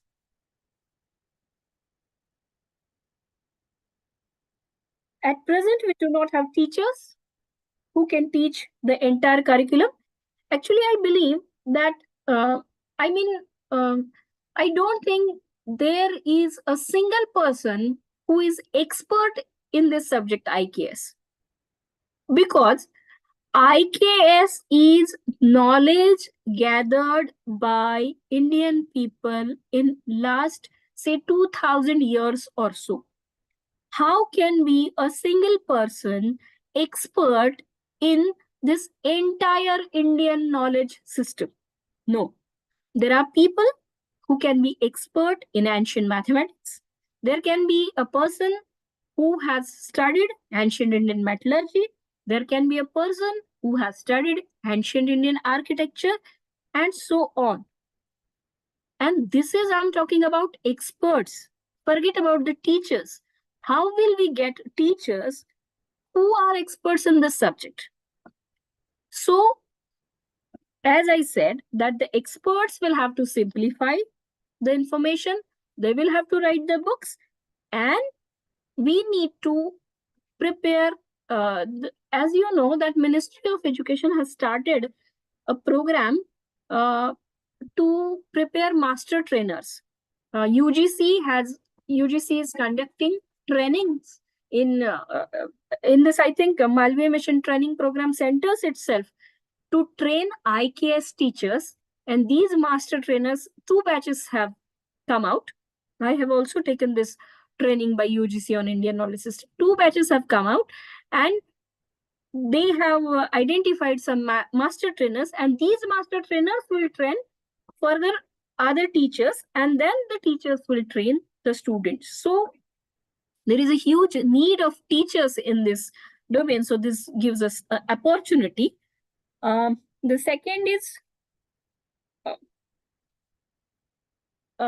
this knowledge will have to be made available in Indian languages, because as I said, that only 1 or 2 texts will be made available, and then someone can translate it from say from Sanskrit to, say, if I have translated it into Marathi, then someone need not to translate it originally from Sanskrit. If I have done this work, then this work can be made available in other languages also. So translators will be needed. If a scientist studies a particular book and translates that book from Sanskrit into a language that he knows, then the need for other people to study this original Sanskrit book will be reduced. available in, say, Marathi language. If we translate the results obtained in other languages, then the information about this book will be available in other languages also. So due to this, we need experts who can translate, and this need will increase in coming times. There is a great need for guides, books, and revision in this subject. So there is a huge opportunity for book writers in this subject, editors who will invite the articles and compile the books. As I said, that this is a new field, so if you study, it is very easy to get patent. And the original, uh, I mean, those who are the creators of this knowledge have not taken patent. They have just made their wealth available to us. The wealth is open. Anyone can go study and claim it yours. It reminds me, I read Sai Charitra every day. Sai Baba, there is a verse into that उतू चालला है खजिना एकही माईचा पूत येईना कोणालाही खणवेना. So I have same feeling about this subject, that this wealth is available in abundance. It is available, open to everyone. We need to go and put our efforts and make and that wealth will be ours. Yes. Now next is, I have covered this part, patent and books. The next part is, yes, that what are the government initiatives to this. Just a minute.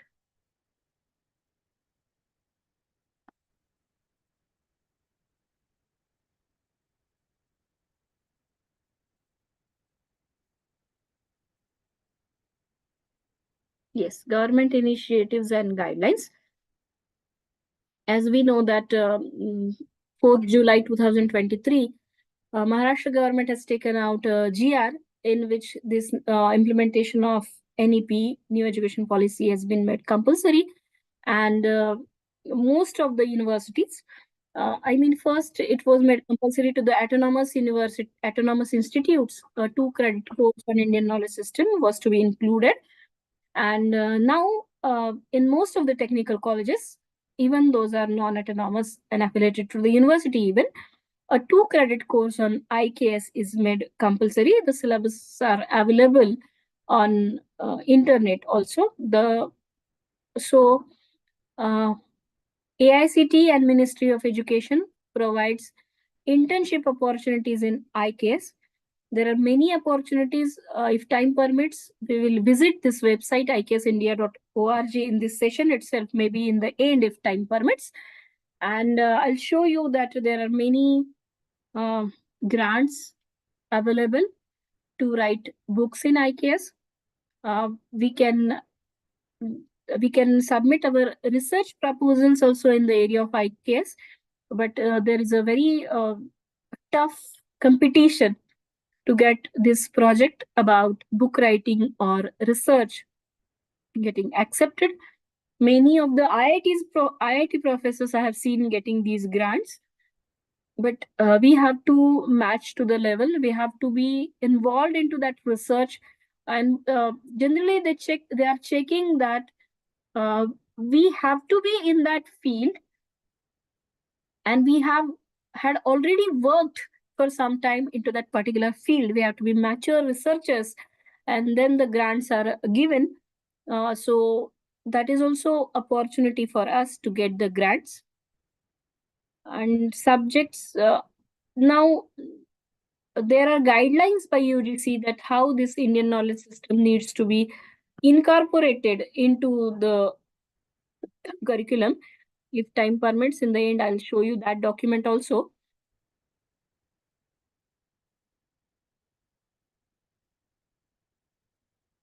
Yes. These are the UGC guidelines. Just a minute, let me check whether I can click this, and if this opens. Yes. Um, this gives idea about what UGC wants us to learn. We as teachers, this document is easily available on internet even, and I'll just scroll down this document, that what are the subjects they have included in this IKS. Yes, this is their training program. As I said, that they have identified some master trainers and they are in the process of uh, preparing master trainers, and uh, they are conducting induction programs. You can keep on visiting the IKS website, and we will come to know the full-fledged 8 days training program that will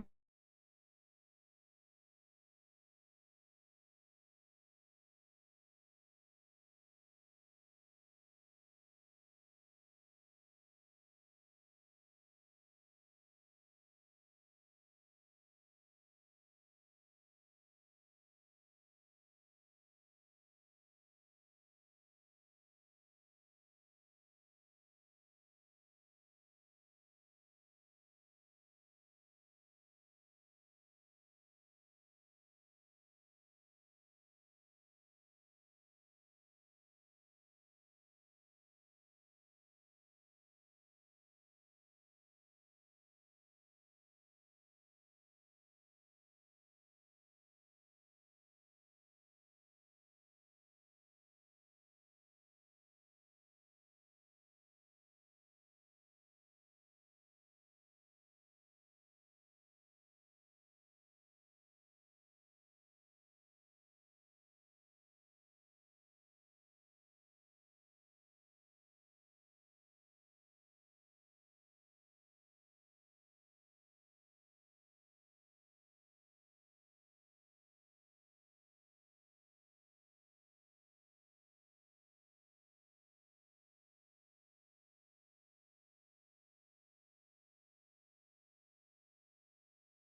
madam अभी try करिए।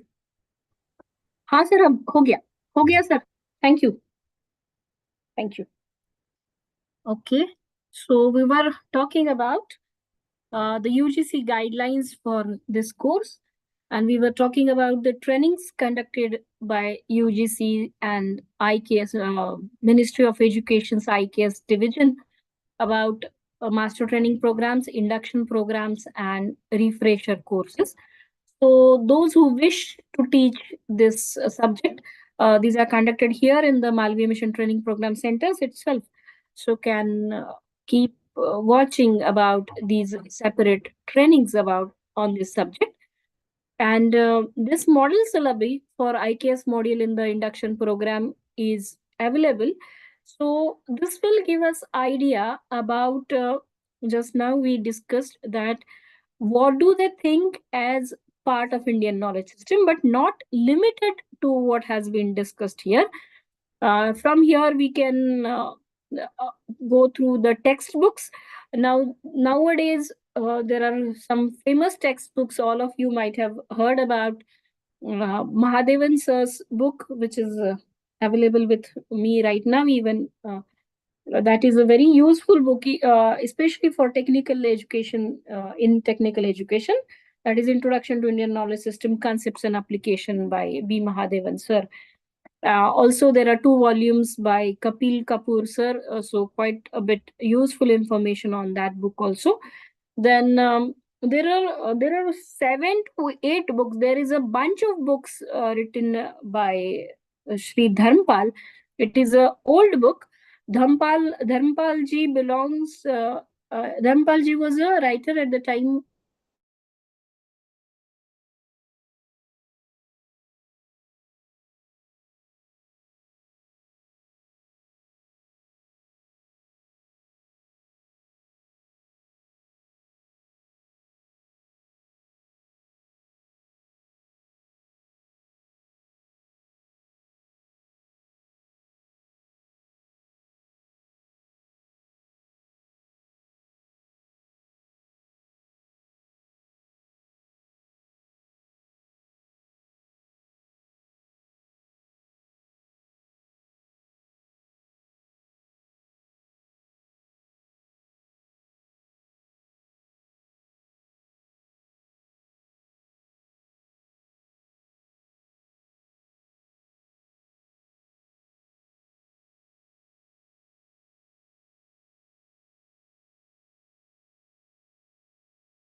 Ma'am, you are the co-host. You can unmute themselves.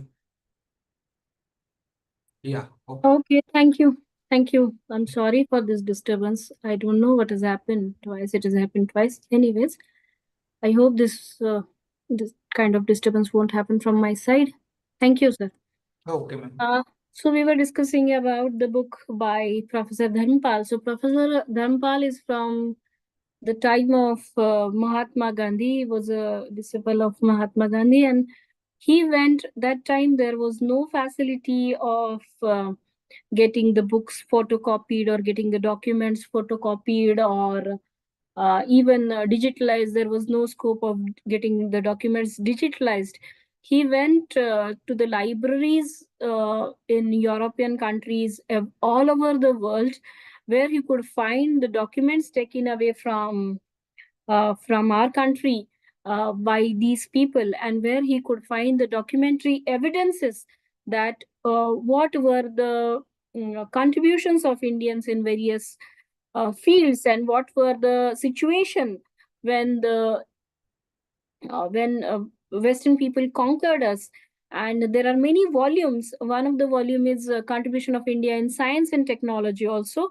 So Indian science and technology, yes, in the 18th century. So that is one of the volumes into those total set of books. So that is very useful for us. All these books we need to have all these books in the library. I think I should stop sharing from the internet. I don't know whether it is causing some problem in the disturbances. I don't know why my laptop is getting switched off frequently. I don't know. Okay, so there are fields like chemistry and metallurgy. The books on chemistry starts with the word rasa. So Rasa Ratna Samuchaya or Rasaranav, these are some famous books on chemistry. And we are having discussions with the Bhandarkar Institute that courses based on these books are to be started, are to be developed. Then there are general courses which technical teachers must be interested in. Course on Indian science and technology, where our contribution in the field of metallurgy, textile, this can be studied from the experts. Civil engineering students can study about water management and transportation. We know that I'm going to cover our contribution in the field of mathematics. Astronomy, we all know that there are some Marathi writers like Mohan Apte who have written some books in Marathi also, which are available in the field of ancient astronomy. We were lot of research has been done in our country in the field of astronomy, ecology, environment, and there are many reference books which you can refer from this document. And there are specific courses based on these topics, economics and business models. So those who teach economics, the teachers of economics can attend these courses. Art and architecture, this is also a separate course in which ecology and in contribution to Indic architecture is covered. Mathematics, no doubt, will be very detailed courses are available on Indian mathematics. Shilva Sutras, which in modern days many foreign universities are also teaching Shilva Sutras, that is, they call it as rope geometry. And we all know that Vedic mathematics is becoming very popular because it has some techniques with which speed of calculations can be increased. And nowadays, students appear for the exams, competitive exams like JEE, and even for the CET, your speed matters. So many students nowadays are learning Vedic mathematics. And Panini's Ashtadhyayi, Pingla Chandashastra, and mathematics in Jain texts is something a lot of texts are available. Aryabhatiya, as I said, that on Aryabhatta's contributions, Aryabhatiya is a book written in Marathi also, available in Marathi also. contributions from Brahmagupta and Mahavira, and there are some chapters in Leelavati of Bhaskaracharya. I'm going to present you one example from Leelavati of Bhaskaracharya. Please note that this entire book, Leelavati by Bhaskaracharya, is available freely on internet, and translations in all the languages, translations in English, Hindi, Marathi, all are available on the internet. And some wonderful facts we come to know if we just scroll through these documents. I have read the word Gurutvakarshana in many of the shlokas in Leelavati, and nowadays we believe that Gurutvakarshana was this is a concept which we have to learn from the Western people. But I have found out that while going through the text, I could see that this word is mentioned many times. There is a very nicely written papers available by Professor Datta, and these papers, I have downloaded these papers available on internet, and lot of study material can be downloaded from these books. Indian astronomy courses are to be included, and I think you can go through this document yourself and get hold of these texts. I'll go back. I'll share my PowerPoint presentation.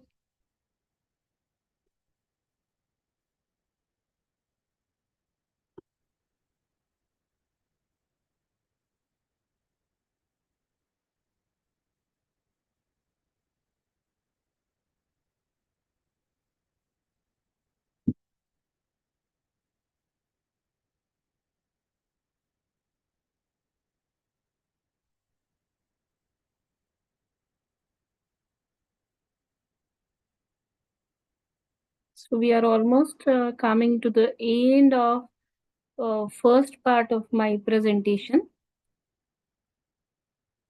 Yes, there are many initiatives by IKS division, and we also can participate. I mean, if we have some information, some knowledge which we would like to be made available on IKS wiki to the world, we can get remuneration for presenting this scholarly article also. So I have given you the mail ID also. You can share your contribution on this mail ID.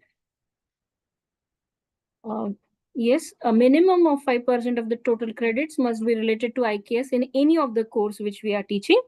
At least 50% of the credits appointed to the IKS should be related to the major discipline and should be accounted towards the credit assigned to the major discipline. So foundation course needs to be developed and so on. Let me not go into the details.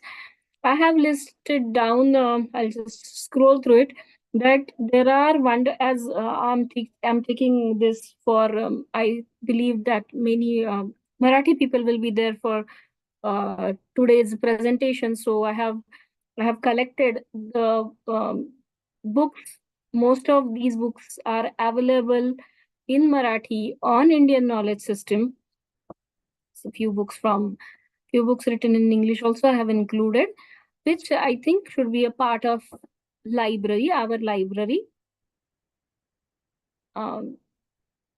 Yes, I have listed down online courses available on IKS also. Many of the courses are openly and freely available on YouTube even. Many courses from IIT Gandhinagar are generalized courses available on Indian knowledge system by IIT Gandhinagar. Then IIT Kharagpur has also made available some basic courses on Indian knowledge system, as well as these courses are available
ma'am आप unmute कर सकते हैं, हाँ शायद आपका हाँ network issue. हाँ हाँ हाँ हाँ हाँ यस यस। हो गया अनम्यूट हो गया. So we were talking about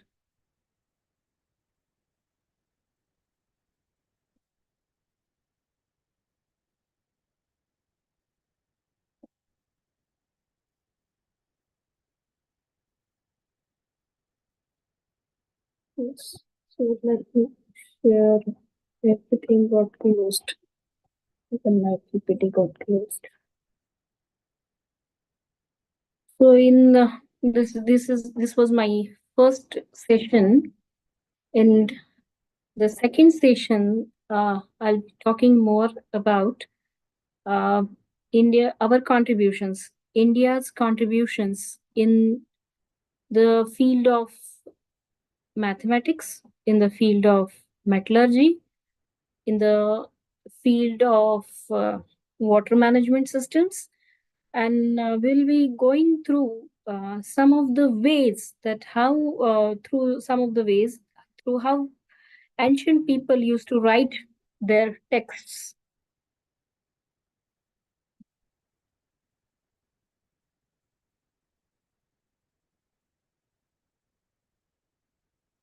So I'll try and share the PowerPoint presentation, but by the time, let me not waste the time. I'll continue with my discussion, which I wanted to start with. I wanted to start with India's contribution in the field of mathematics.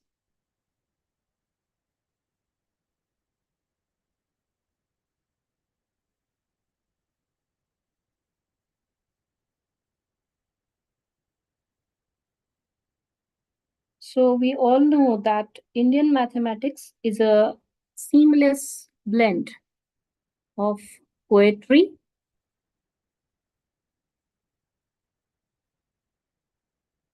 literature, logic, mathematical thinking, weaved into a single work.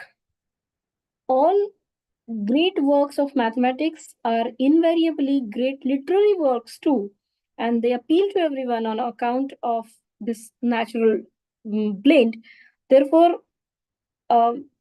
earlier, this is a modern concept that mathematics is a difficult subject. Actually, we Indian people, don't believe, we don't make it as a boring subject. Mathematics was never a boring subject in Indian texts. If you refer to Leelavati, then you will find that all the we believe that there are Navarasas, and if you refer to Leelavati, you will believe that you will come to know that all Navarasas are covered, and in that way that text is being written. So I hope my screen is visible to you all. Yes, Now ma'am. my, Yes. now my presentation is visible to you all, and in the second part of my session, I wanted to discuss about India's contribution in science and technology. So we'll try and address the questions like, are science and technology only a gift of the West, or did India have some tradition in it, some contribution in it? In which fields did scientific development take place here in our country? Considering the ultimate goals of science and technology, did scientific perspectives exist in India? And if so, are there any different features in it compared to today's scientific perspectives? I mean, I may not be able to answer all these questions in today's one session, but these are the questions with which we should look at India's contribution in science and technology. And this should be our motto to study the subject IKS. Can the Indian scientific perspective find any relevant answer to the current questions arising in the world regarding the development of science and technology? So, with these questions in mind, we should study India's contribution in science and technology. I'll be sharing a very small part of it. I'll try and share. So, India's contribution to mathematics, as we have started talking about. So, Earlier, mathematics was considered to be part of life. So examples are included everywhere. We all know that we are known for contributing. We have given the concept of zero to the world, but in other fields like geometry, arithmetic, binary mathematics, we have introduced the concept of negative numbers to the world. Algebra, trigonometry, and calculus are other areas where we can find the contribution by Indian scientists. Uh, uh, uh, Recently, I was talking in a conference where all mathematicians were present, and um, we did one exercise that we all together tried to write down name of Indian mathematicians, and it was a sad part that we all could write down uh, only 4 or 5 names of Indian mathematicians. So we all must know that Panini was a mathematician.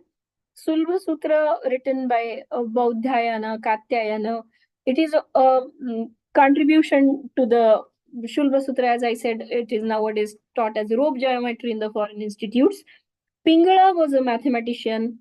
He was there. He has contributed 300 BC. His period was near to that. Then we know that Aryabhatta was a mathematician in the 4th and 5th centuries. Then Varahamihir, 4th and 5th century is his period of contribution. He was from, Varahamihir is said to be from Madhya Pradesh. Aryabhatta is said to be from Bihar. Panini is said to be from Punjab, which is in Pakistan now.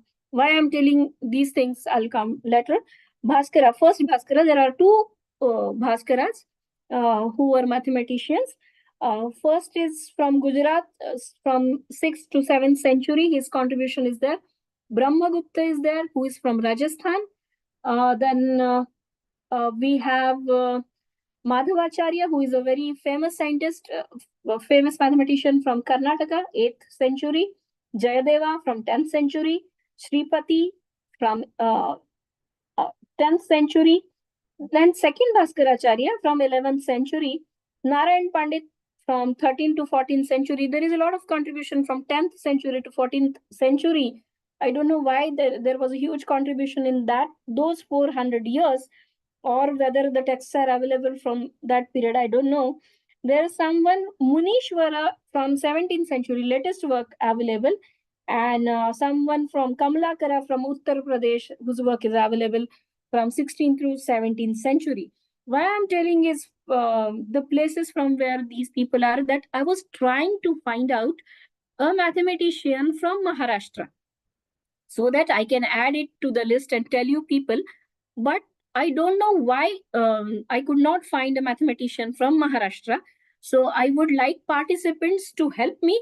And if they can tell me a name of mathematician from Maharashtra, then I can add it to my slides. And while discussing in next lectures, I'll add that name. Well, now I'm audible, I'm online. Just one request, that if anything happens and if I get disconnected, please make me co-host so that I can start my mic immediately once I join back. I hope it won't happen. Okay, so we were discussing about the mathematicians. The next part is some example of how the mathematics was developed in our country. Now, you can see on the screen, it was a regular feature for the Vedic people to make several offerings to the god, and these altars were not of a standard shape, such as square or rectangle, but there were more than 70 different shapes of altars used in various sacrifices. Shape of tortoise, falcon, chariot. I'm showing a shape of falcon. Falcon, I searched that what do we call it as in Marathi. In Marathi, we call it as Bahiri Sasana, or Hindi, we call it as Baz. So that is the shape of the altar which is made.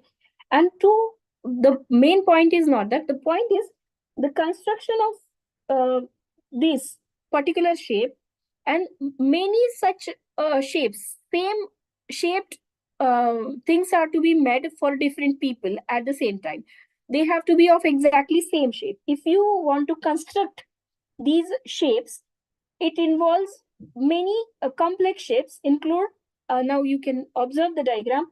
There are many isosceles triangles, there are rhombus, there can be squares, there can be circles. And if you divide this falcon into some standard parts like head, body, tail, and two wings, 5 differently shaped bricks have been employed to construct this structure. The table below gives idea about what are the number of bricks of equilateral triangle and right angle triangle and square are used to make this falcon. This gives you idea about the development of mathematics in our country. Now, I'm just giving you one example, but there are 20 to 25 such examples that we believe those principles are from foreign countries. We all know, I have taken a simple example because I'm not that good in mathematics. So I have taken a very simple example of Pythagoras theorem. We all know that we have learned this Pythagoras theorem in our school days. But there is one property of right angle triangle discussed in this Shulva Sutra. Just now we were discussing about these Shulva Sutra. And Pythagoras is from, it is believed that 570 to 495 BC is the time period of Pythagoras. However, the first general statements of these Pythagoras theorem is actually found in Shulva Sutra, written by Baudhayana prior to 800 BC.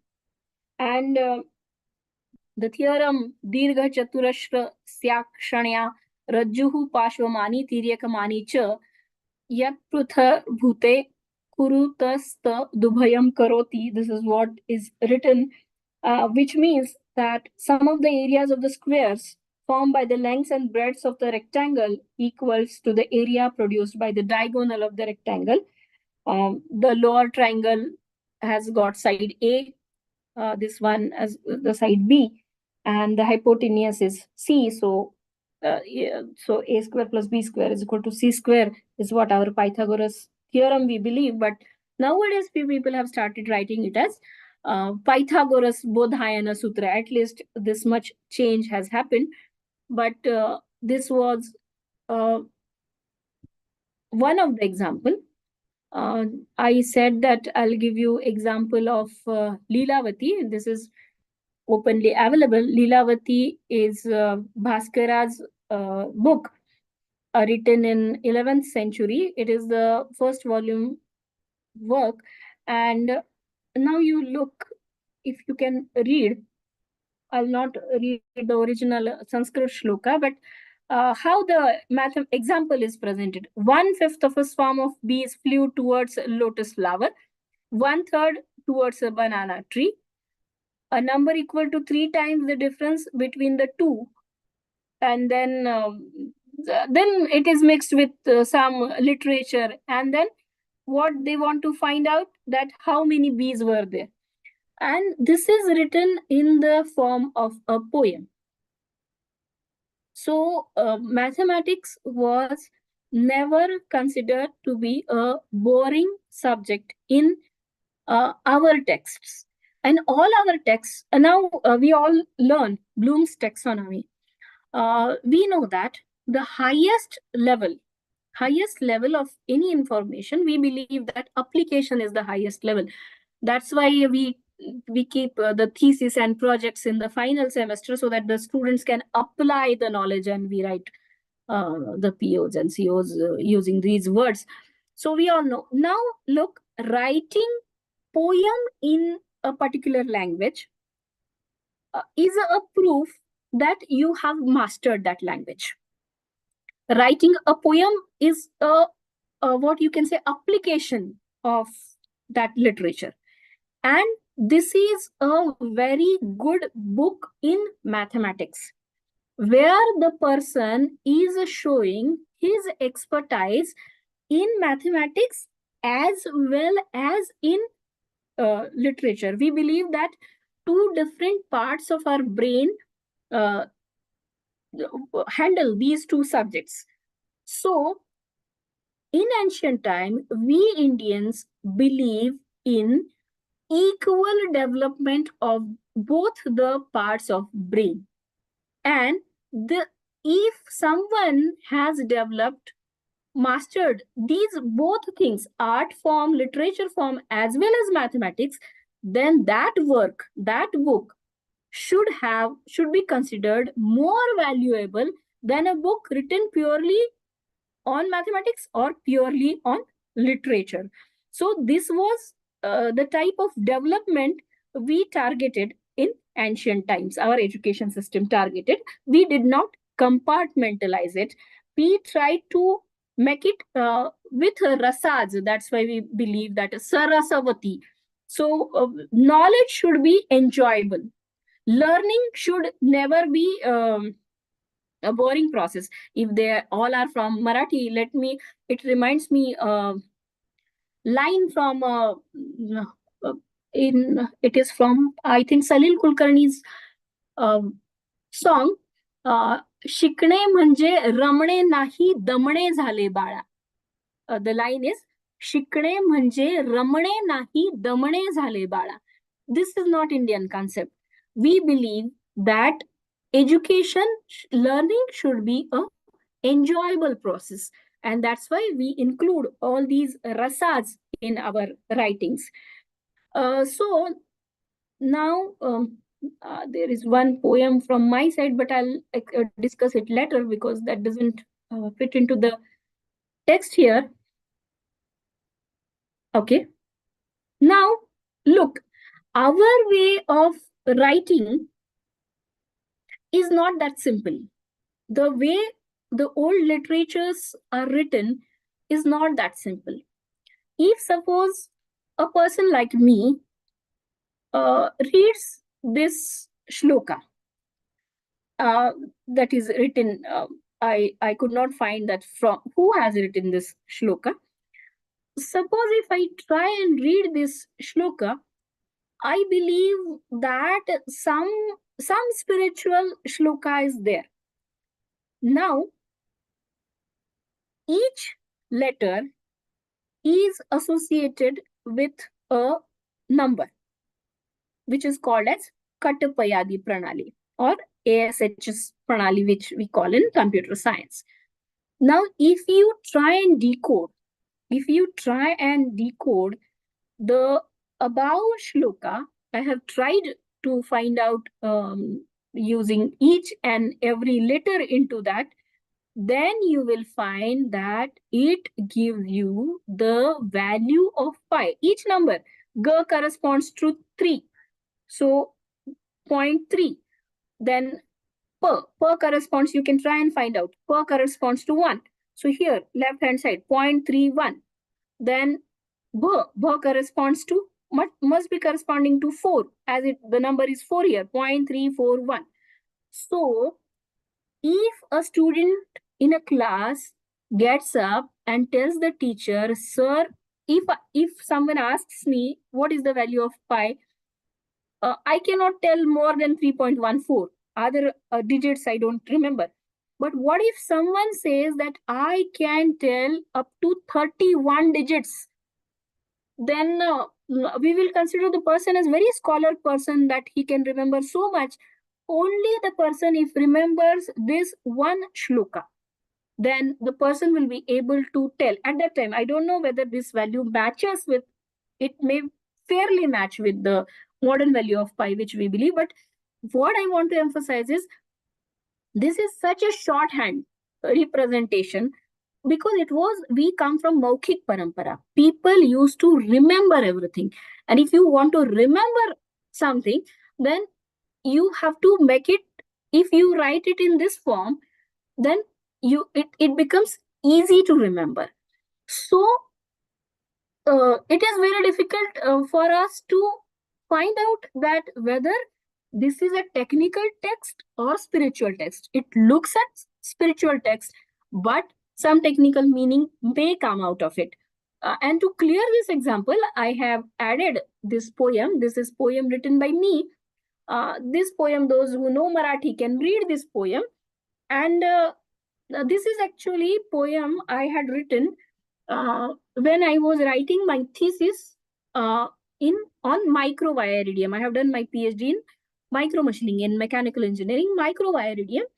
And if someone who does not know about micro machining reads this poem, might think that this is a love story and written uh, uh, on a girl whose name is Saudamini or Vidyullata, and some tantric uh, has caught her and asked her to work according to his instructions, but she recalls about moon and something like that, people might think.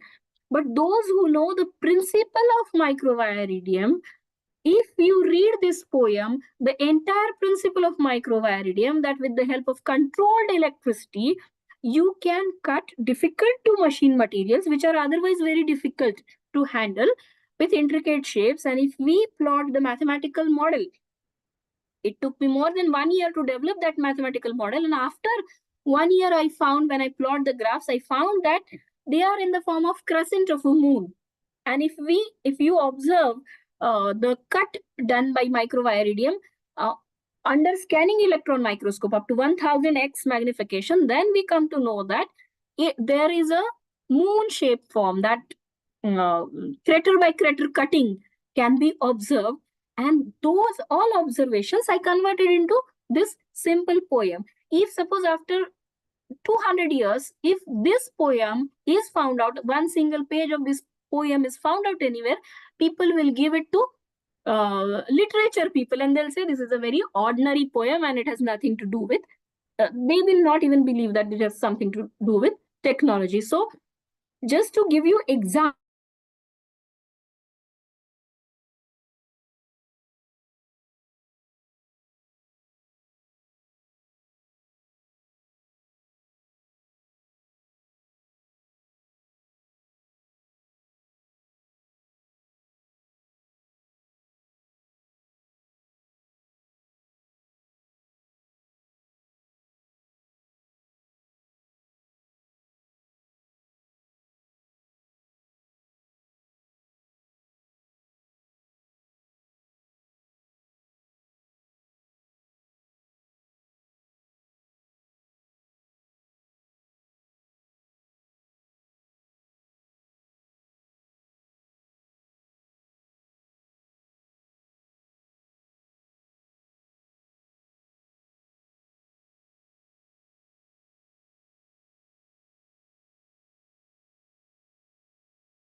पार्टिसम थोड़ा सा wait कीजिए, ma'am का शायद technical issue है।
so these are the ways in which our ancient texts are written.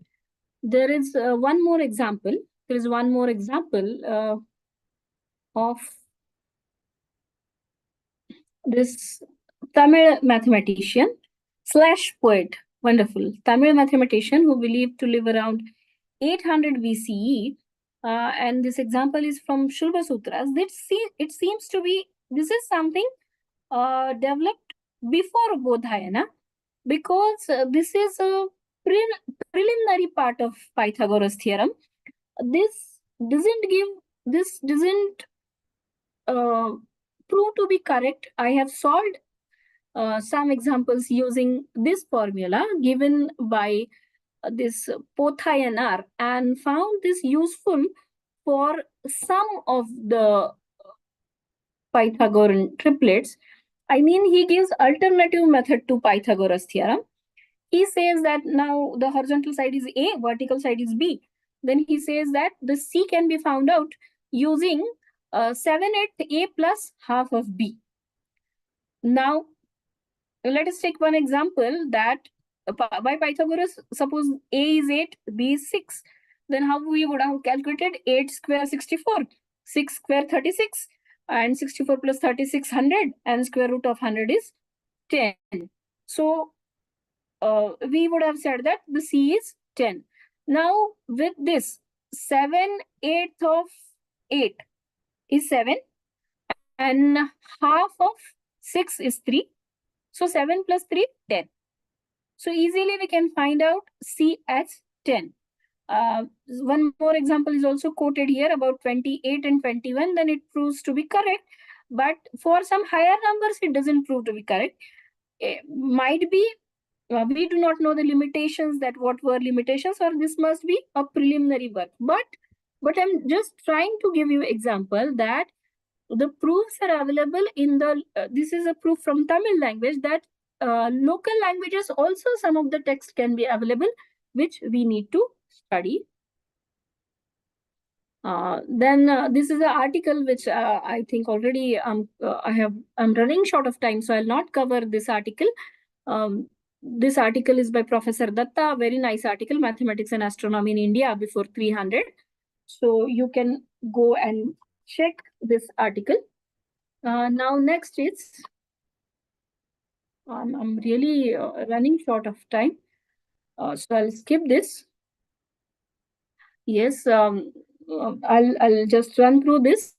That logic and experimentation, what Indian perspective on logic and experimentation, and there is a shloka which I'll not go into details from Rasa Prakash Sudhakar, which this writer says that whatever I have written in my book here is written after experimentation. Whatever I have written, I have validated it with the experimentation, and then only I have written in my book.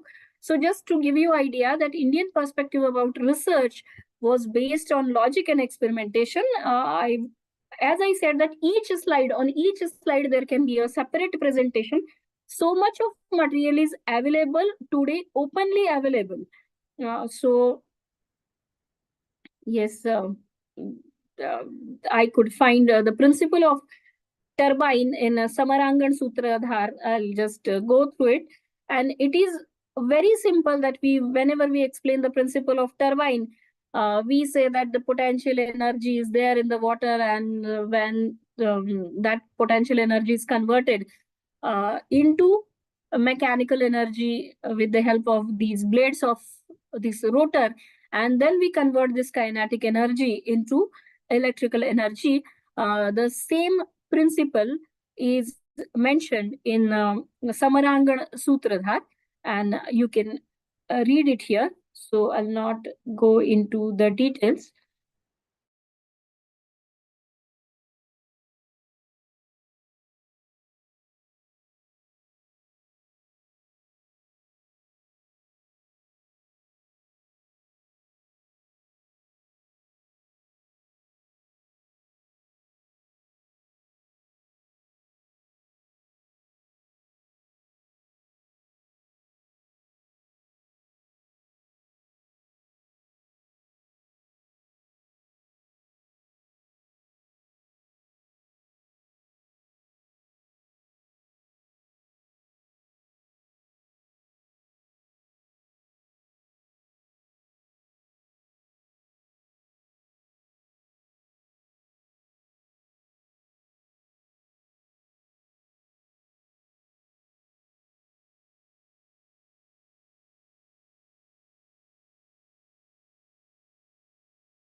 Yes, I have posted one very interesting what nowadays you can call it as uh, people call it as tongue twister. I found a very wonderful example of tongue twister, and if you remember this tongue twister given by Aryabhatta, entire sign difference table can be remembered.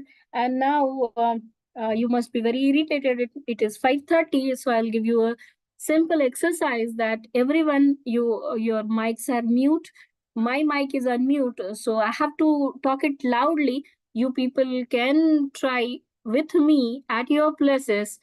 Makhi, bhaki, fakhi, dhaki, nakhi, ngaki, ngaki, has kaki, kish, gashkagi, kidwa, glaki, kigra, hakya, dhaki, kichas, ka, jvasha, v, kla, ta, fa, cha, kalar, dhajyaha.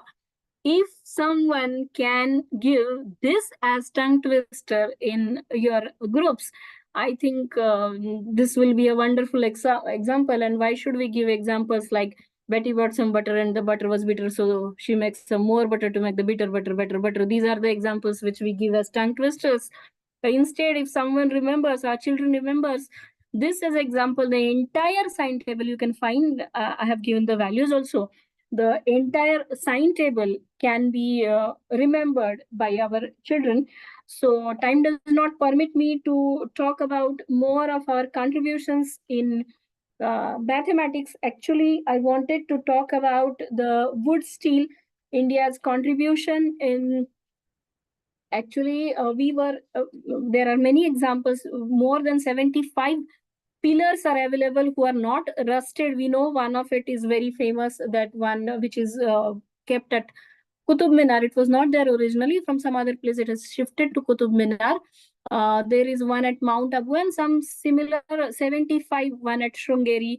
75 such type of iron pillars are found, which do not rust. So India has a huge contribution in the field of metallurgy. I wanted to highlight the contribution. We used to prepare wood steel, and still we could not find out what was the composition. Wood steel was a steel, particular type of steel made at the borders of Karnataka and Tamil Nadu, they say, and they call it as ukku or urukku, and Western people changed the name as wood because they could not pronounce ukku or urukku. So it was named as wood steel, and Damascus blades were made up of this wood steel. This composition is still not known. Even the scientist Faraday, famous we have studied about his principles in electrical engineering. That Faraday also attempted to study how to make Damascus steels, and still he could not conclude the exact composition of this Damascus steels. We could find still today we could find in the museums gold coins at the time of Gupta kings, 300 to 400 CE. This is the time period, and you can find the nice carvings on these gold coins. So if someone can make gold coins with nice carvings on it, then that civilization must be knowing how to extract gold from the ores, how to prepare dyes so that multiple such coins can be made or not. If molds and dyes are not the way with which the coins are made, and even if we believe that every coin was made separately, then you must have some tools. And we know that the tools are to be harder than the workpieces. So there are very sharp and hard tool materials which were known to the ancient Indian civilization. Zinc extraction is something which we are known for. The zinc can be found out in the temperature range of 500 to 550 degrees Celsius, and so they have made some inverted vessels to produce zincs. They have developed a novel technique of downward drift reduction distillation process of zinc production, which is a precursor of the modern process adopted all over the world. And the distillation apparatus found near the ancient Takshashila was unique and much advanced than that time. These type of things used to found in the other part of the world. Copper swords, and we all know that we Indians in Ayurveda use bhasmas. So bhasmas is nothing but example of nanotechnology, that we know that when you scaling laws, there are scaling laws we all study in mechanical engineering. Then when you reduce the scale, the physics changes and the properties change, and that's why we were using bhasmas in many of the applications. So we were knowing about these metals and their properties. There are many contributions. Actually, I wanted to show you about the water management systems like Bharavas. There are very beautiful pieces of architecture. Bharavas are used, and which are still, many of the Bharavas are still useful. The water is still useful, and in the time in between, they were not in use, and now there is a movement by Maharashtra government also to preservation of these Bharavas, and they are found very useful even today. And we know about the water supply systems that are found in Sambhajinagar also. These water systems, water supply systems, and Panchakki are also some of the examples of Indian knowledge systems. So I think my time is over. I wanted to discuss many other things also, but due to some technical difficulties, some time was lost and I could not discuss. I hope some other time I'll get a chance to meet you all and I will be able to discuss the remaining things with you all. I request you all to start your videos so that we can take a nice photograph as a memory of this session. Whatever I have discussed, I have collected it either from internet or from the books available. So there is nothing, which we have added for this presentation, and this is everything is available in the books or internet. Whatever were the limitations, those were from my side. So I'm thankful to all the contributors of Indian knowledge system uh, and I acknowledge them for the content, and I apologize for whatever shortcomings in this session for them. Thank you for patient listening. Long 3 hours you are listening to this presentation. I'm thankful to you. If someone wants to say anything, you can unmute your mics and say. Otherwise, I'm done from my side.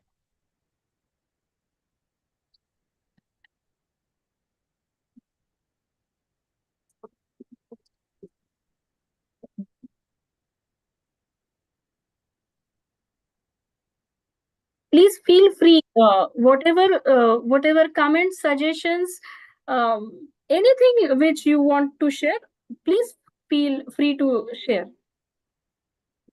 मराठीतही तुम्ही बोलाल तर चालेल. मला मराठीत पण ऐकायला आवडेल. आपण रेकॉर्डिंग स्टॉप करू शकतो आणि मग तुमच्या मराठीतूनही कमेंट द्यायचे असतील तरी देऊ शकता.